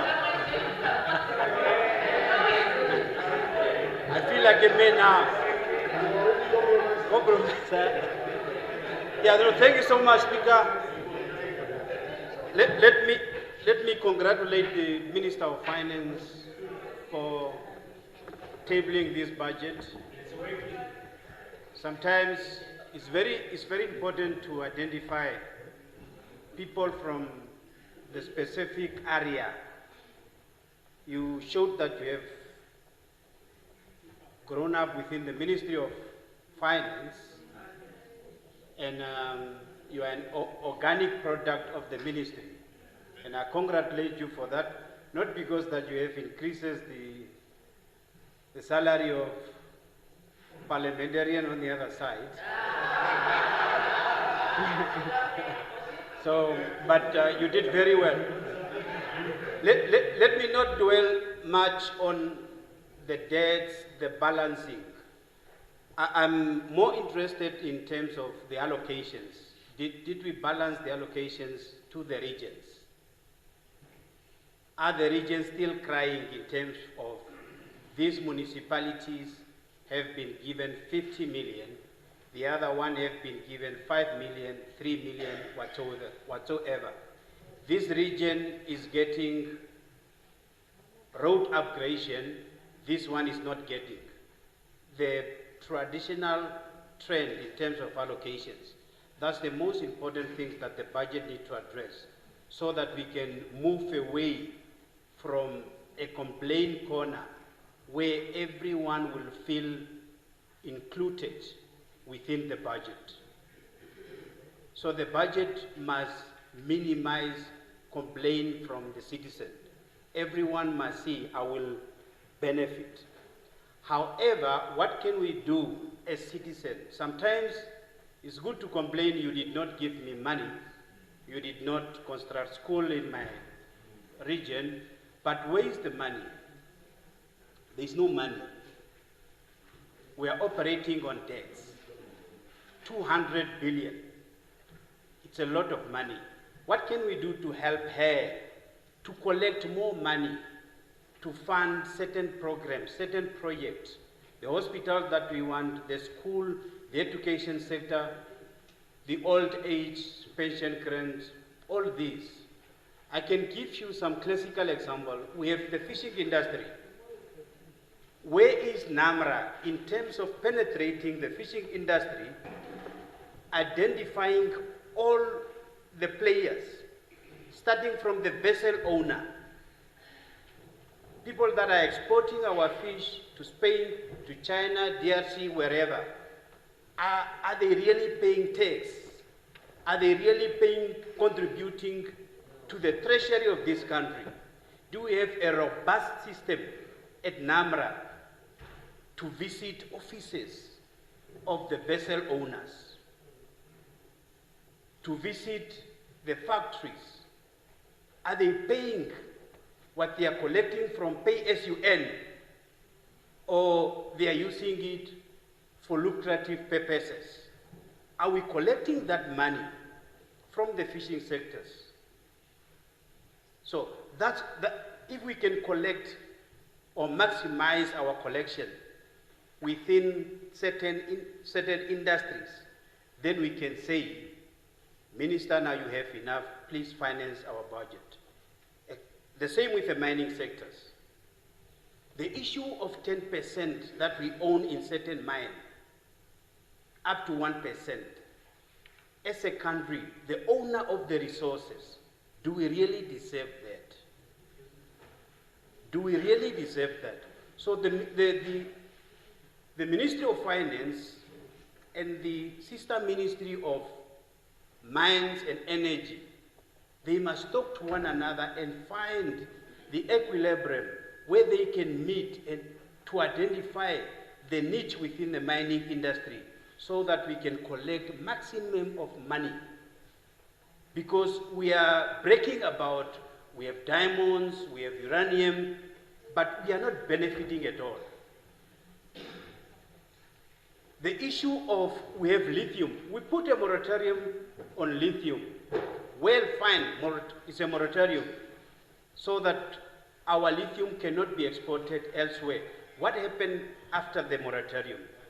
Did we set up a factory where we can produce batteries for Namibia and export elsewhere, all over? We can start with the SADC market, COMESA, and then extend abroad. The SWAPO party have a very good relationship with the Chinese Communist Party. But I'm failing to understand. I need to be educated. On a positive note, Nekundi, it's a strategic relationship. Chinese is one of the biggest economy. Chinese have the biggest manufacturing or industrialized system with very good policies. Rather than coming here to construct roads, building, and take all the billions and go without having any manufacturing system for us, left behind by the Chinese, transfer knowledge on how to manufacture some of the identified products. I think the ruling party need to advance at that level. We don't need Chinese company to only come and construct roads and building. Please set up a plant. We have Ramatex. Ramatex we turn into cats breeding station, boxing bonanza, Nuto conference center, auction places. Well, does Ramatex, that facility, deserve that? With the challenge that we have as a country, we have Chinatown. This is a clear market that can buy from the factory. We can't say we cannot produce plastic items, toys. Why can't China set up a factory to produce toys factory in Namibia? Chinatown can buy in all the China shops across the country and also distribute elsewhere. It will sound as if it's simple, but if you were in Windhoek when Ramatex was operating, you will see how many young people were recruited from Ramatex. So this will help to stimulate the economy, to create employment, to provide money to the Ministry of Finance. We have Ministry of Agriculture, a very interesting one. Food security.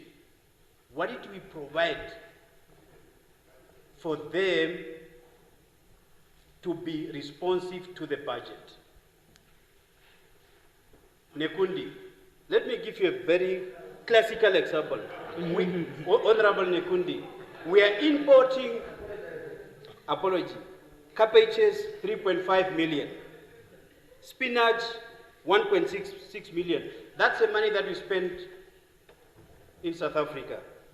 Tomatoes 21.3 obi tamati. We can't produce tomatoes. Carrots 15.8 million is gone. Carrots.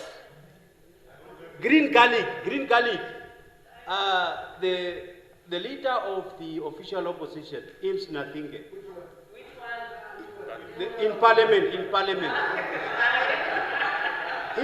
He's involved in garlic crop farming. But, oh shit. So, and onions, 27.5. Potatoes, 226. So these are money that we can try to be invested here in order to stimulate the economy. So we can talk about this budget as much as we want, but we don't have money. We are exporting all our money to the foreign countries. We have NTA. Oh, the time is up, honorable member. Honorable Nanyeni.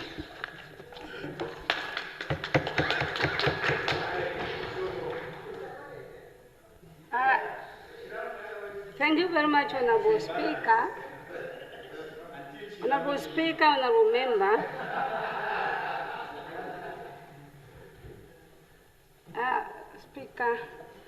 Thank you very much, Honorable Speaker.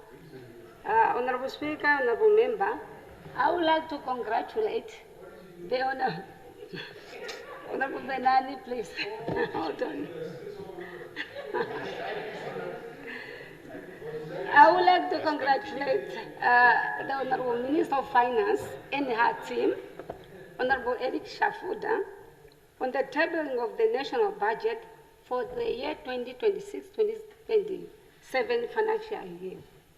Honorable Minister, the following observations were notable. Honorable Speaker, I hereby welcome and appreciate the overall budget, which has also significantly reduced the overall expense envelope and is well geared to promote poor spending by mainly prioritizing human capital development through universal tertiary education and targeted youth empowerment initiatives to help foster long-term inclusive growth. This is a very commendable step, Honorable Minister. However, I would like to call upon the government to take a step further by creating conditions for revenue generation to facilitate a stimulus package for the small and medium businesses who are desperately facing a headwind from the post-COVID-19 economic cyclone. Honorable Speaker, Honorable Minister, on page 17, clause 2.2 of the physical book, you raised a very notable concern when you stated that, and I quote, the current subdued demand and price for diamonds pose a hostile risk to the domestic economy. The diamond sector, historically a cornerstone of physical revenue, faces a significant headwinds due to the procyclical global demand fluctuations and increasing the market penetration from synthetic substitute, leading to muted and mineral royalty, income tax, and dividend contributions, end of quote. In the view of above, Honorable Minister, I would like to propose that government should leverage on the Ministry of Finance's existing strategy of the diversified investment strategy of economic transformation by introducing the first of its kind new innovative strategy in Southern Africa. Honorable Minister, this will result in a major revenue generation, which will also help remedy the adverse to debt to GDP ratio significantly. In addition to that,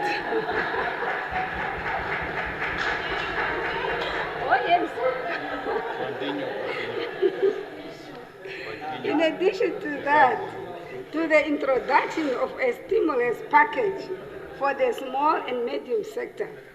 With this forward, Honorable Minister, I support the budget and I thank you.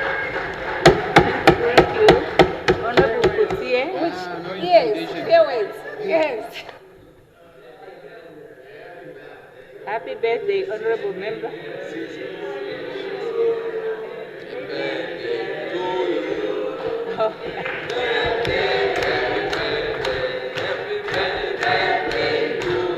Very good, very good.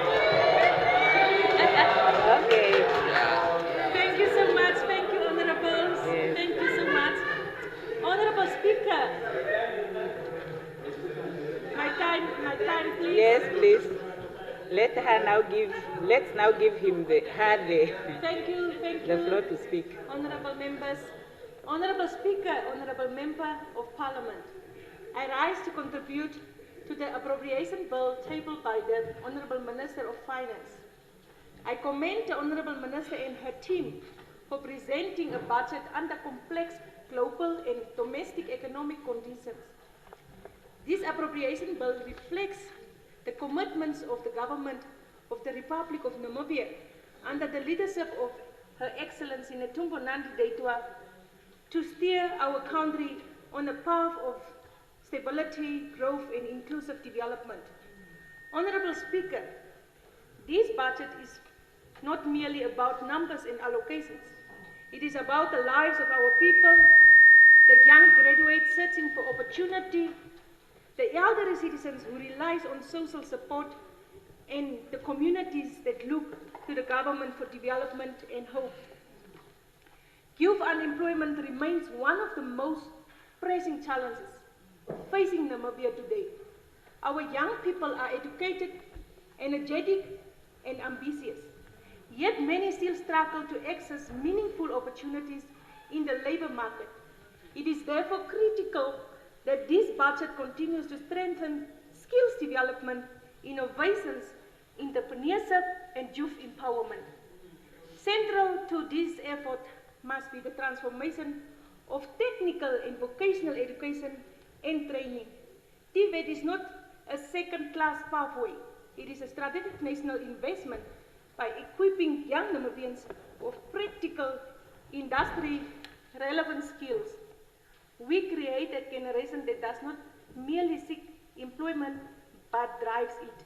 We must ensure that our youth are not spectators in the economy, but active architects of Namibia's development. Honorable Speaker, honorable members, equally important, it is our responsibility to protect the most vulnerable members of our society. The continued support of all age grants, disability grants, and other social protection programs demonstrate that the government remains committed to caring for all the citizens, particularly in the rural communities where social grants often sustain entire families. Economic transformation also requires strategic investment in infrastructure, agriculture, energy, and local economic development. Government alone cannot carry this responsibility. We must continue to strengthen partnership with the private sector, communities, and development partners to unlock the full potential of our economy. Honorable Speaker, honorable members, as members of this August House, we carry responsibility for ensuring accountability and responsible management of public resources. Every Namibian dollar allocated through this appropriation bill must reach the intended purpose and translate into improved service and tangible development in our communities. Our people expect results, and we must not fail them. The government of the Republic of Namibia remains committed to building a Namibia that is prosperous, inclusive, and united, where young people have opportunities, where the elderly live with dignity, and where every citizen participates meaningfully in the economy. For this reason, I rise in full support of the appropriation bill before this House. I thank you. I so submit. Wow, thank you. Now, there is the honorable member who is only indicated here as 39, number 39. Secretariat.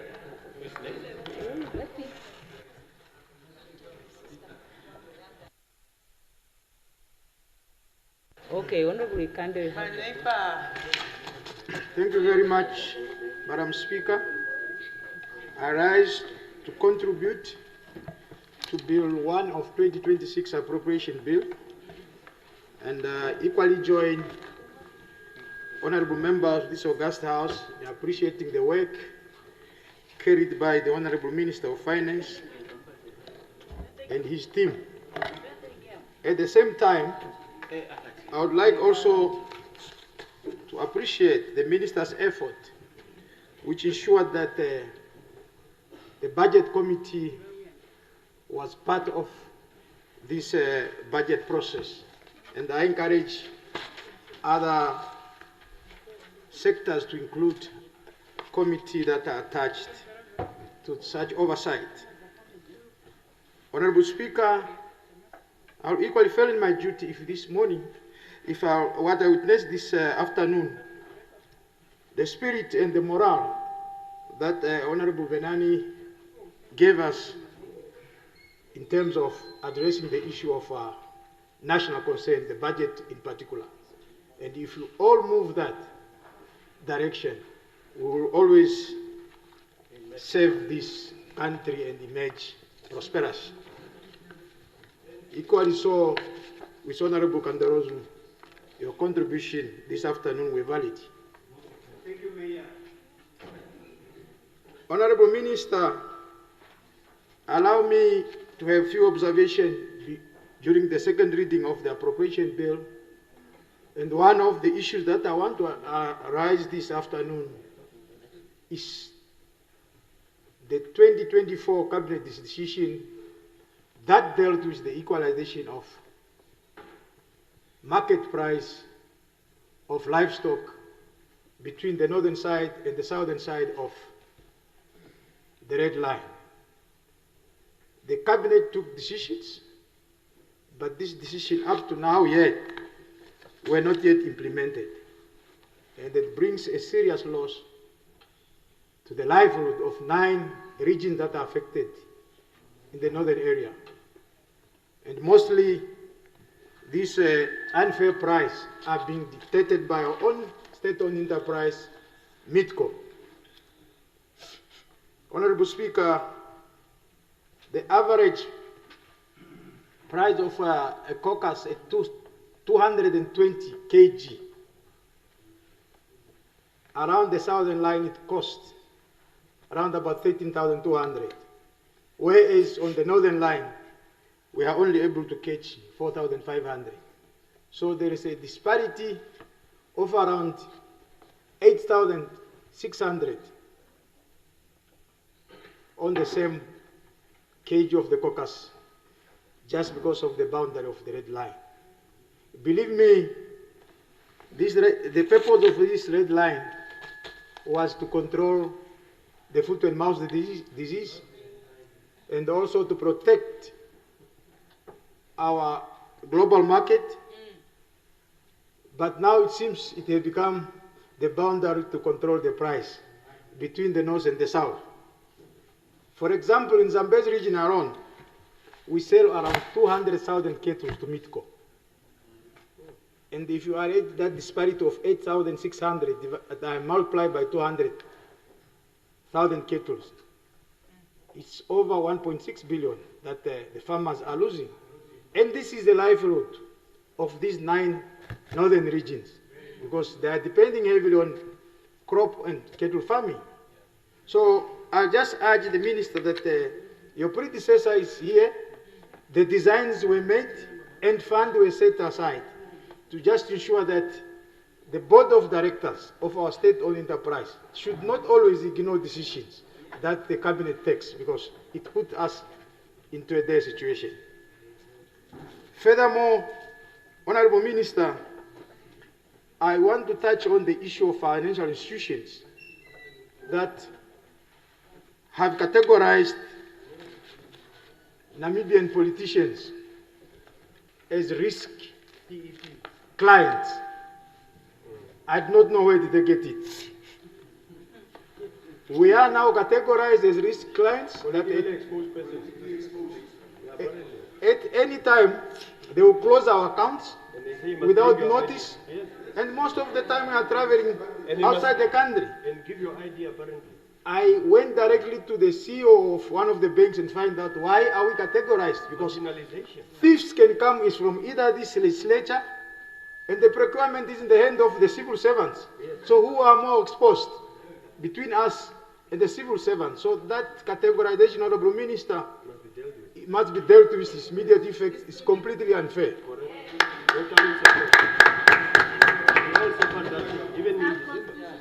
Honorable Speaker, I equally also get worried, as much as the budget comes year in, year out, that the auditor's report are always delayed.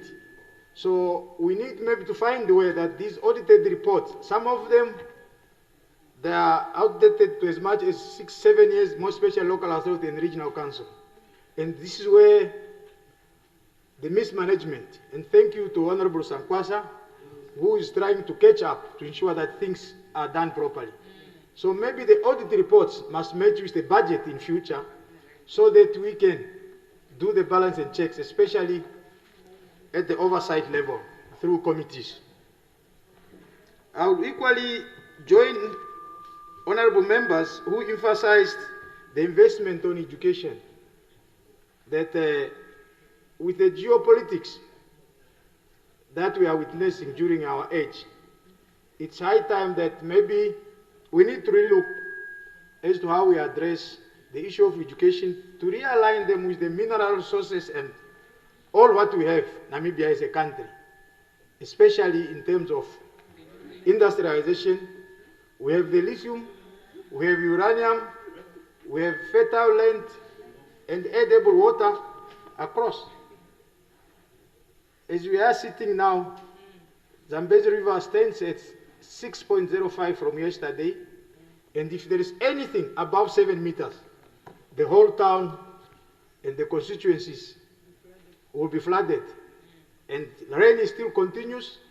Even the upper constituencies, they are affected by the storm and drainage. So there is no need to do much assessment. We need to prepare ourselves. Therefore, let's look at science as a priority, because as much as we have free education, people will go to public administration, secretarial work, it won't help us. Let's look at courses that can see that our minerals are processed right up here in our country. Because we have what we have, and we have spent with our education in terms of the highest, biggest budget. So let's ensure that industrialization begins at a lower level. And indeed, we have that capacity as a country. Honorable Speaker, having said so, I really appreciate that our budget reflects the commitment towards Chapter 11 of Namibian Constitution in terms of Article 95, as 61.2% is allocated for social responsibility, and that I highly appreciate. Allow me to conclude with the reflection on the issue of the fishing sector, which other honorable have touched. The current auctioning of fishing quotas in terms of government objective does not yield results. So maybe the Minister of Finance, it's high time that maybe we look at how do we deal with this auctioning of fishing quotas. because the expected amount, for example, in 2024, the auction was supposed to bring about 400 million, but in reality, it never exceeded 200 million. So maybe it's better to take these quotas to regions and some maybe to the right holder so that they feel empowered, because the real system of the fishing right holders, the way they are categorized, you find that they take 3, 4 companies or 5 companies into one, and what they share is peanut, and you expect them to deliver social responsibility. It won't work. So let's move on. We learn by moving as a country, and we really need to find a way to address this matter of issues. I support. I support. Zazi? Honorable Zazi?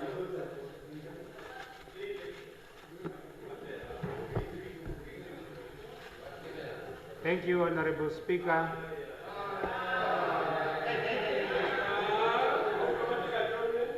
I rise to adjourn the debate on the appropriation bill to next week, Tuesday. Okay. There being no other person that has requested the floor, the debate is adjourned to next week, Tuesday. Now, at least today we finished the list of speakers that wanted to speak on the budget. Now we proceed to the, so it is not so bad after all for speaker to be a little stricter. So we proceed to the questions, as is tradition, today being Thursday.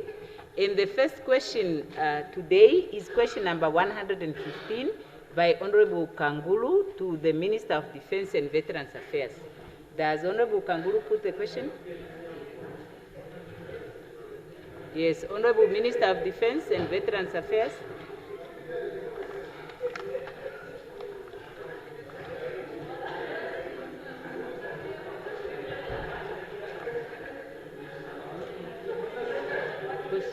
Question 115. Minister of Defense. Yes. The first one.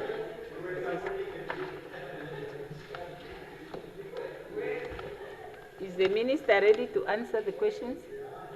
It's about...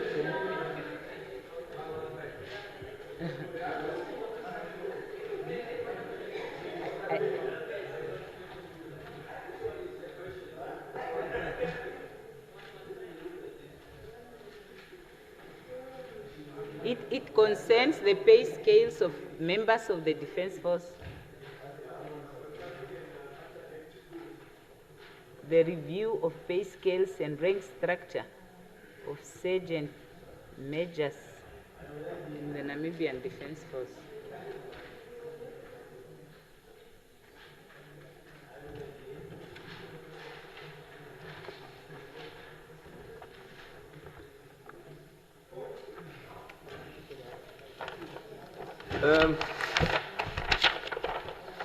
Comrade Speaker, thank you very much. This question, we thought we have answered this question. Maybe we can just repeat that, yes, we have looked at this issue that is so old, the directive given by Honorable Andakolo. I suppose that is the question. And when I inquired about this, I was informed definitely that this is an issue that the CDO has addressed. But to regularize what is not appropriate. But I thought I had not answered this question. Because really,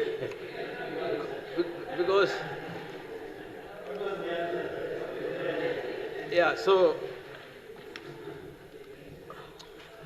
Wagner begin.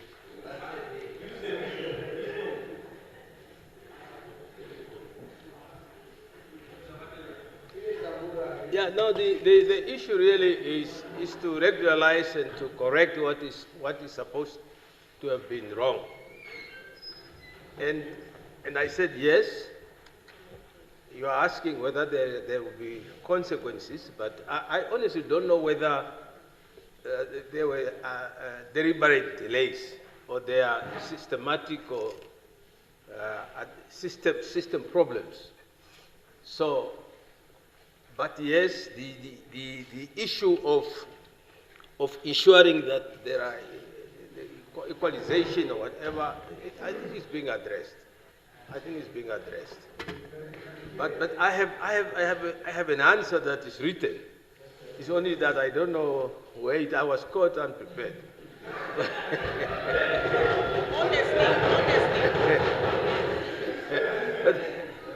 But the substance is correct. That's what I can say, Comrade Speaker. Thank you.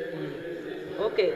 Now, Honorable Minister, maybe we'll just share the written answer when he finds it. When the Minister finds the written answer, maybe the Minister can share that, and then Honorable Kanguru would establish whether the question has been fully answered. Okay? It's okay. Very good. No, they cannot be followed up by another person. Now we proceed. The next question is again, is Honorable Mubita wanting to take the floor?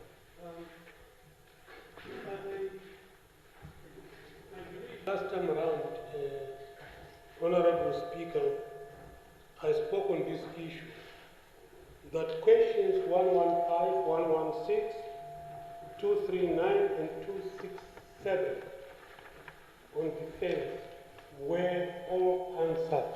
The only question on this list that is not answered is 269. I think if the Secretariat could check their records, they'll find that it's only 269 that has not been answered. Okay. But so if say that again. Say the numbers they require again. written Yeah. documentation for the answers, we can provide that by Tuesday. Yeah. Say the numbers again. The questions that have been answered. It's 116. Which are the questions again that have been answered?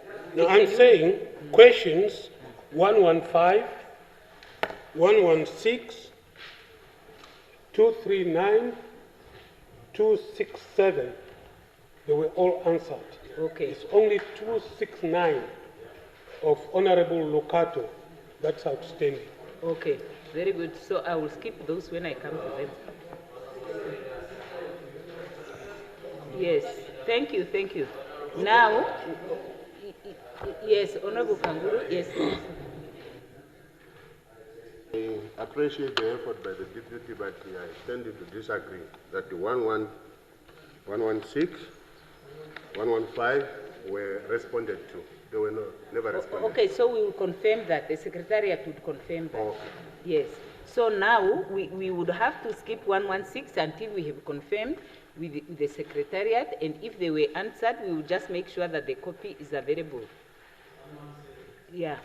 So now, the next question is 117 by Honorable Muton to the Minister of Information and Communication Technology. Honorable Muton, do you put the question? I put the question. Okay. Minister of ICT.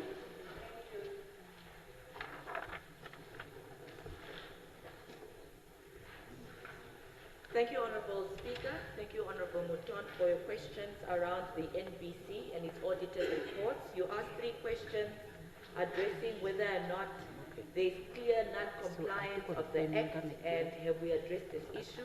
And the second one was, I aware of this matter and holding these people accountable? And lastly, since this 2023 audit report is yet another adverse opinion for NBC, how often do I engage with the NBC? Indeed, the matter on the compliance of the NBC has my highest attention, especially around all public enterprises under the Ministry of ICT, as per the Governance Act of 2019. And of course, the issues raised in the Auditor General's report for the financial year 2023 has been actively handled by myself as Minister and my ED, who liaises with the management of NBC on a quarterly basis, and as the line minister responsible for the affairs of NBC and as per its Act of 1992, We have given it the highest attention, and in accordance with the principles of upholding good governance, those issues were rectified. Thank you, Honorable Speaker.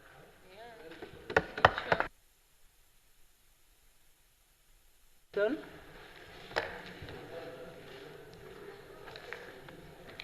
Okay, Honourable Speaker, so the first question says, what explanation did they provide for the non-compliance? Because they remunerated themselves under the non-compliance from the Minister. You say that this is the highest attention and has been addressed, but unfortunately, Honourable Minister, with respect, I don't believe you.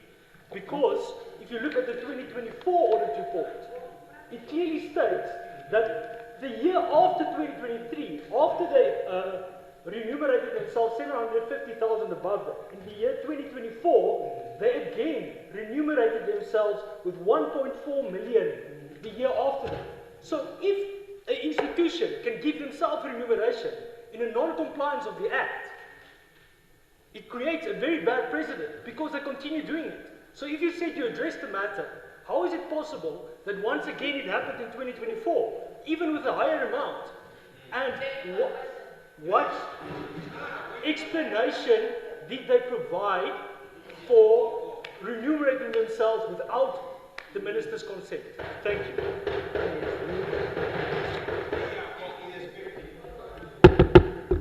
Thank you for the new follow-up question. You asked your question on the 2nd of September 2025, which means I addressed it as Minister beginning of this 8th administration. So it has been dealt with. But secondly, since it's a follow-up question, although a new question, what is the explanation? The explanation was, before the PEGA came into effect in 2019, and the different enterprises were put into different tiers, tier 1, tier 2, and tier 3, with a ceiling in terms of remuneration. Some contracts at the NBC had already gone past a particular threshold. So it was difficult for the management and the board to, in the middle of a contract of somebody's employment, to actually reduce the salary of the person. And that is why that issue keeps on coming up in the audit report. So that is the explanation. And in doing that, the only thing we can do is to allow somebody's contract to run its course and then rectify in the new negotiated contract to ensure that they then are kept in terms of the threshold of remuneration for the tier in which their public enterprise is registered under PEGA. So I think that explains it. Thank you. Okay, very good. Now, the next question is 123 by Honorable Fries to the Minister of ICT. Does Honorable Fries ask the question? Yes, Honorable Speaker, I put the question. Yes, Honorable Minister of ICT.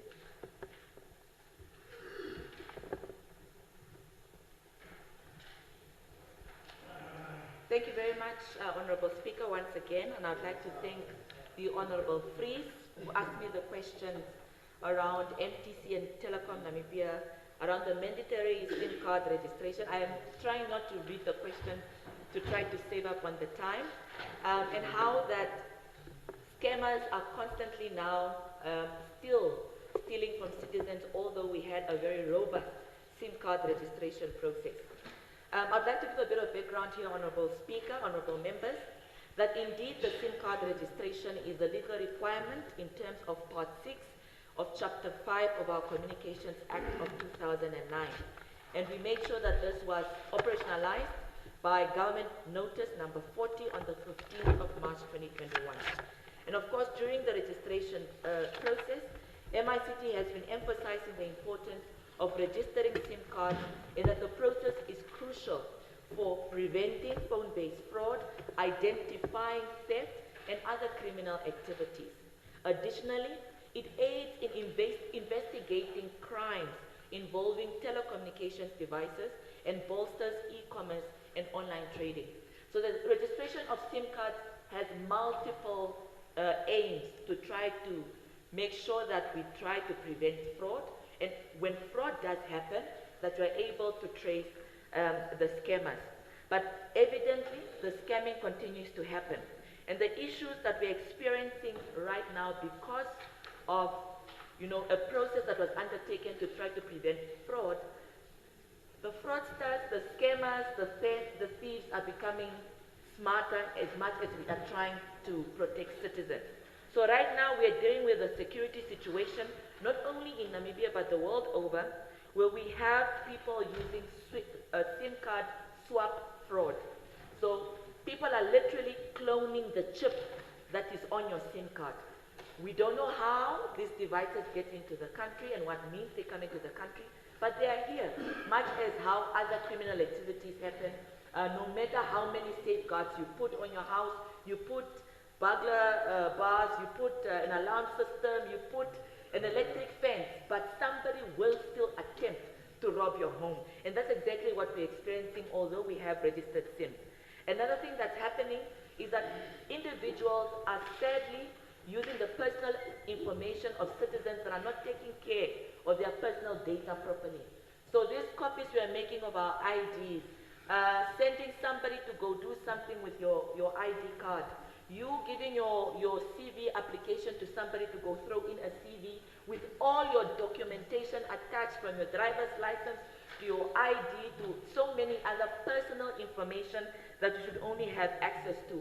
All of that is giving an opportunity for thieves to collect that information, go to the mobile operators and register SIM cards in the identity of that documentation, and therefore use those SIM cards to commit the fraud. So when the police actually investigates and traces the SIM card used, it's registered to citizens that have no knowledge about this type of scams, people who are elderly, who have no idea that their identity documents were used in registering SIM cards, and therefore that is the type of environment we are operating in. But I can guarantee you now to say, Honorable Freeze, that because we have registered SIM cards, the percentage of expected thefts has definitely gone down. And definitely the harm that we should have experienced should the SIM cards not have been registered could have been much worse. So what we are seeing now is really some loopholes in an otherwise good practice, good policy of identifying who is behind a very powerful device such as a mobile device. But unfortunately, that comes with that particular risk, in that those of us who are not taking care of our personal data and personal information, we will fall victim to some of the scams. So what mechanisms exist by the MNOs, and this is Telecom, TN Mobile, Paratus, and others, as well as the Ministry of ICT, to effectively enforce the law and protect citizens? Well, we make sure that all the mobile network operators have call centers where people can report these incidences. With Bank of Namibia, we also make sure that banks also have a hotline that is available 24/7 for those who want to verify that truly an agent of the bank is calling them, that they do need to call that number and get the necessary assistance to either freeze the funds or to make sure that that fraudulent activity is traced. I'm sure you have also noticed with some banks, if you are on a phone call, you are unable to access your banking application as a part of the mechanism to say that sometimes when somebody calls you as a fraudulent scammer, that you do not access your app while that person is with you on the phone, walking you through the process, give me your OTP, and so on. So those are some of the small mechanisms that we have implored on the MNOs, partners such as the banks, to make sure that they're able to help citizens not fall prey to scammers in the digital space. However, we continue to work with law enforcement, because unfortunately you cannot prevent every fraudulent activity. You cannot prevent every fraudulent scam. The power comes in being able to trace those funds and be able to recover them and put the person who has been harmed in the position they were before the harm happened. And that is where we want to strengthen continuous engagement between ourselves, the banking sector, and the law enforcement, including regulators such as the Bank of Namibia and the financial FIC, Financial Center, to make sure that we have stronger collaborative efforts in ring-fencing the activities that happen with SIM card fraudulent activities. I say I don't have a time, so Speaker, I think I'll answer my questions in detail. Then you also asked, considering NTC has stated that it cannot go against scammers without police investigation, what steps have we done to strengthen consumer protection against online fraud? Right now we have an active campaign, the ethical use of social media campaign, as well as an ongoing campaign between ourselves and the banks and law enforcement to advise and encourage citizens to protect their personal data. Because you can put everything in place. The weakest link in safeguarding citizens is citizens themselves. They are the ones who create the avenue for scammers to be able to contact them. I can give a stark example. Let's say a teacher or a nurse or any other professional member in the public service and the private sector retires. All of a sudden, now that this person has received a lump sum of money into their bank account, everybody knows that this person has received a lump sum of money. They even know how much because it's being, publicized that this person banks with the whatever bank. They can't wait for their lump sum to come. They've gone to GIPF 3 times and the money has not come, and so on. And as soon as that money lands, a week later, this person gets a scam call. All of this is possible because as citizens, we are making it known that we have a valuable resource with us. And like any, natural analogy, bees are attracted to honey. And therefore, scammers will see the opportunity to try to test you, to relieve you of that, valuable resource that you have. So it's up to us as citizens to take the responsibility to keep our private matters private, but more importantly, our personal data and personal information even more private, as to not attract scammers. But we have multiple digital literacy programs that we run in communities. The team was at old age homes, for example, because we saw the trend. It is people who are pensioners who are being targeted by scammers, and we hope with this, social engineering campaigns, people will take it more seriously. The last two questions, Honorable Speaker, Honorable Fries asked, does CRAN have the mandate or plans to require mobile operators to implement real-time monitoring systems? This is actually as part of the Communications Act, Honorable Fries. I'm sure you know that we have a part in the Communications Act that tries to protect citizens from any suggestion that the state is spying on citizens. And the law has been very critical to ensure that whatever you have on your devices is strictly confidential to you. However, the only exception is if a court order dictates that there is real-time monitoring of a particular individual because they have threat to state security, or they are in the process of commissioning a crime, or there is a suspicious or reasonable suspicion that they will be committing a future crime. The law is very strict on in what circumstances real-time monitoring systems can be used on the Namibian citizens. And as a responsible government, we are in no business in monitoring our citizens and our Namibian people on a real-time basis. And that is why the Communications Regulatory Authority of Namibia is curtailed from actually using such systems, and in addition, the Namibian Police Force to use such systems on citizens because we are trying to protect them. And your final question, Honorable Fries, is about considering banks often redirect victims to telecommunication companies. What measures are being taken to improve coordination? Like I said earlier, we are now working co-jointly because we understand that whether it's the MNOs, we cannot deal with this fraudulent activities on our own, and because it is through telecommunication networks that people are being scammed away from money from their bank accounts, it was only inevitable that we work together, and we continue to work together. But like I said, as we are trying to get smarter, the fraudsters are getting smarter on us. They are cracking systems faster than we can develop protective and cyber security mechanisms.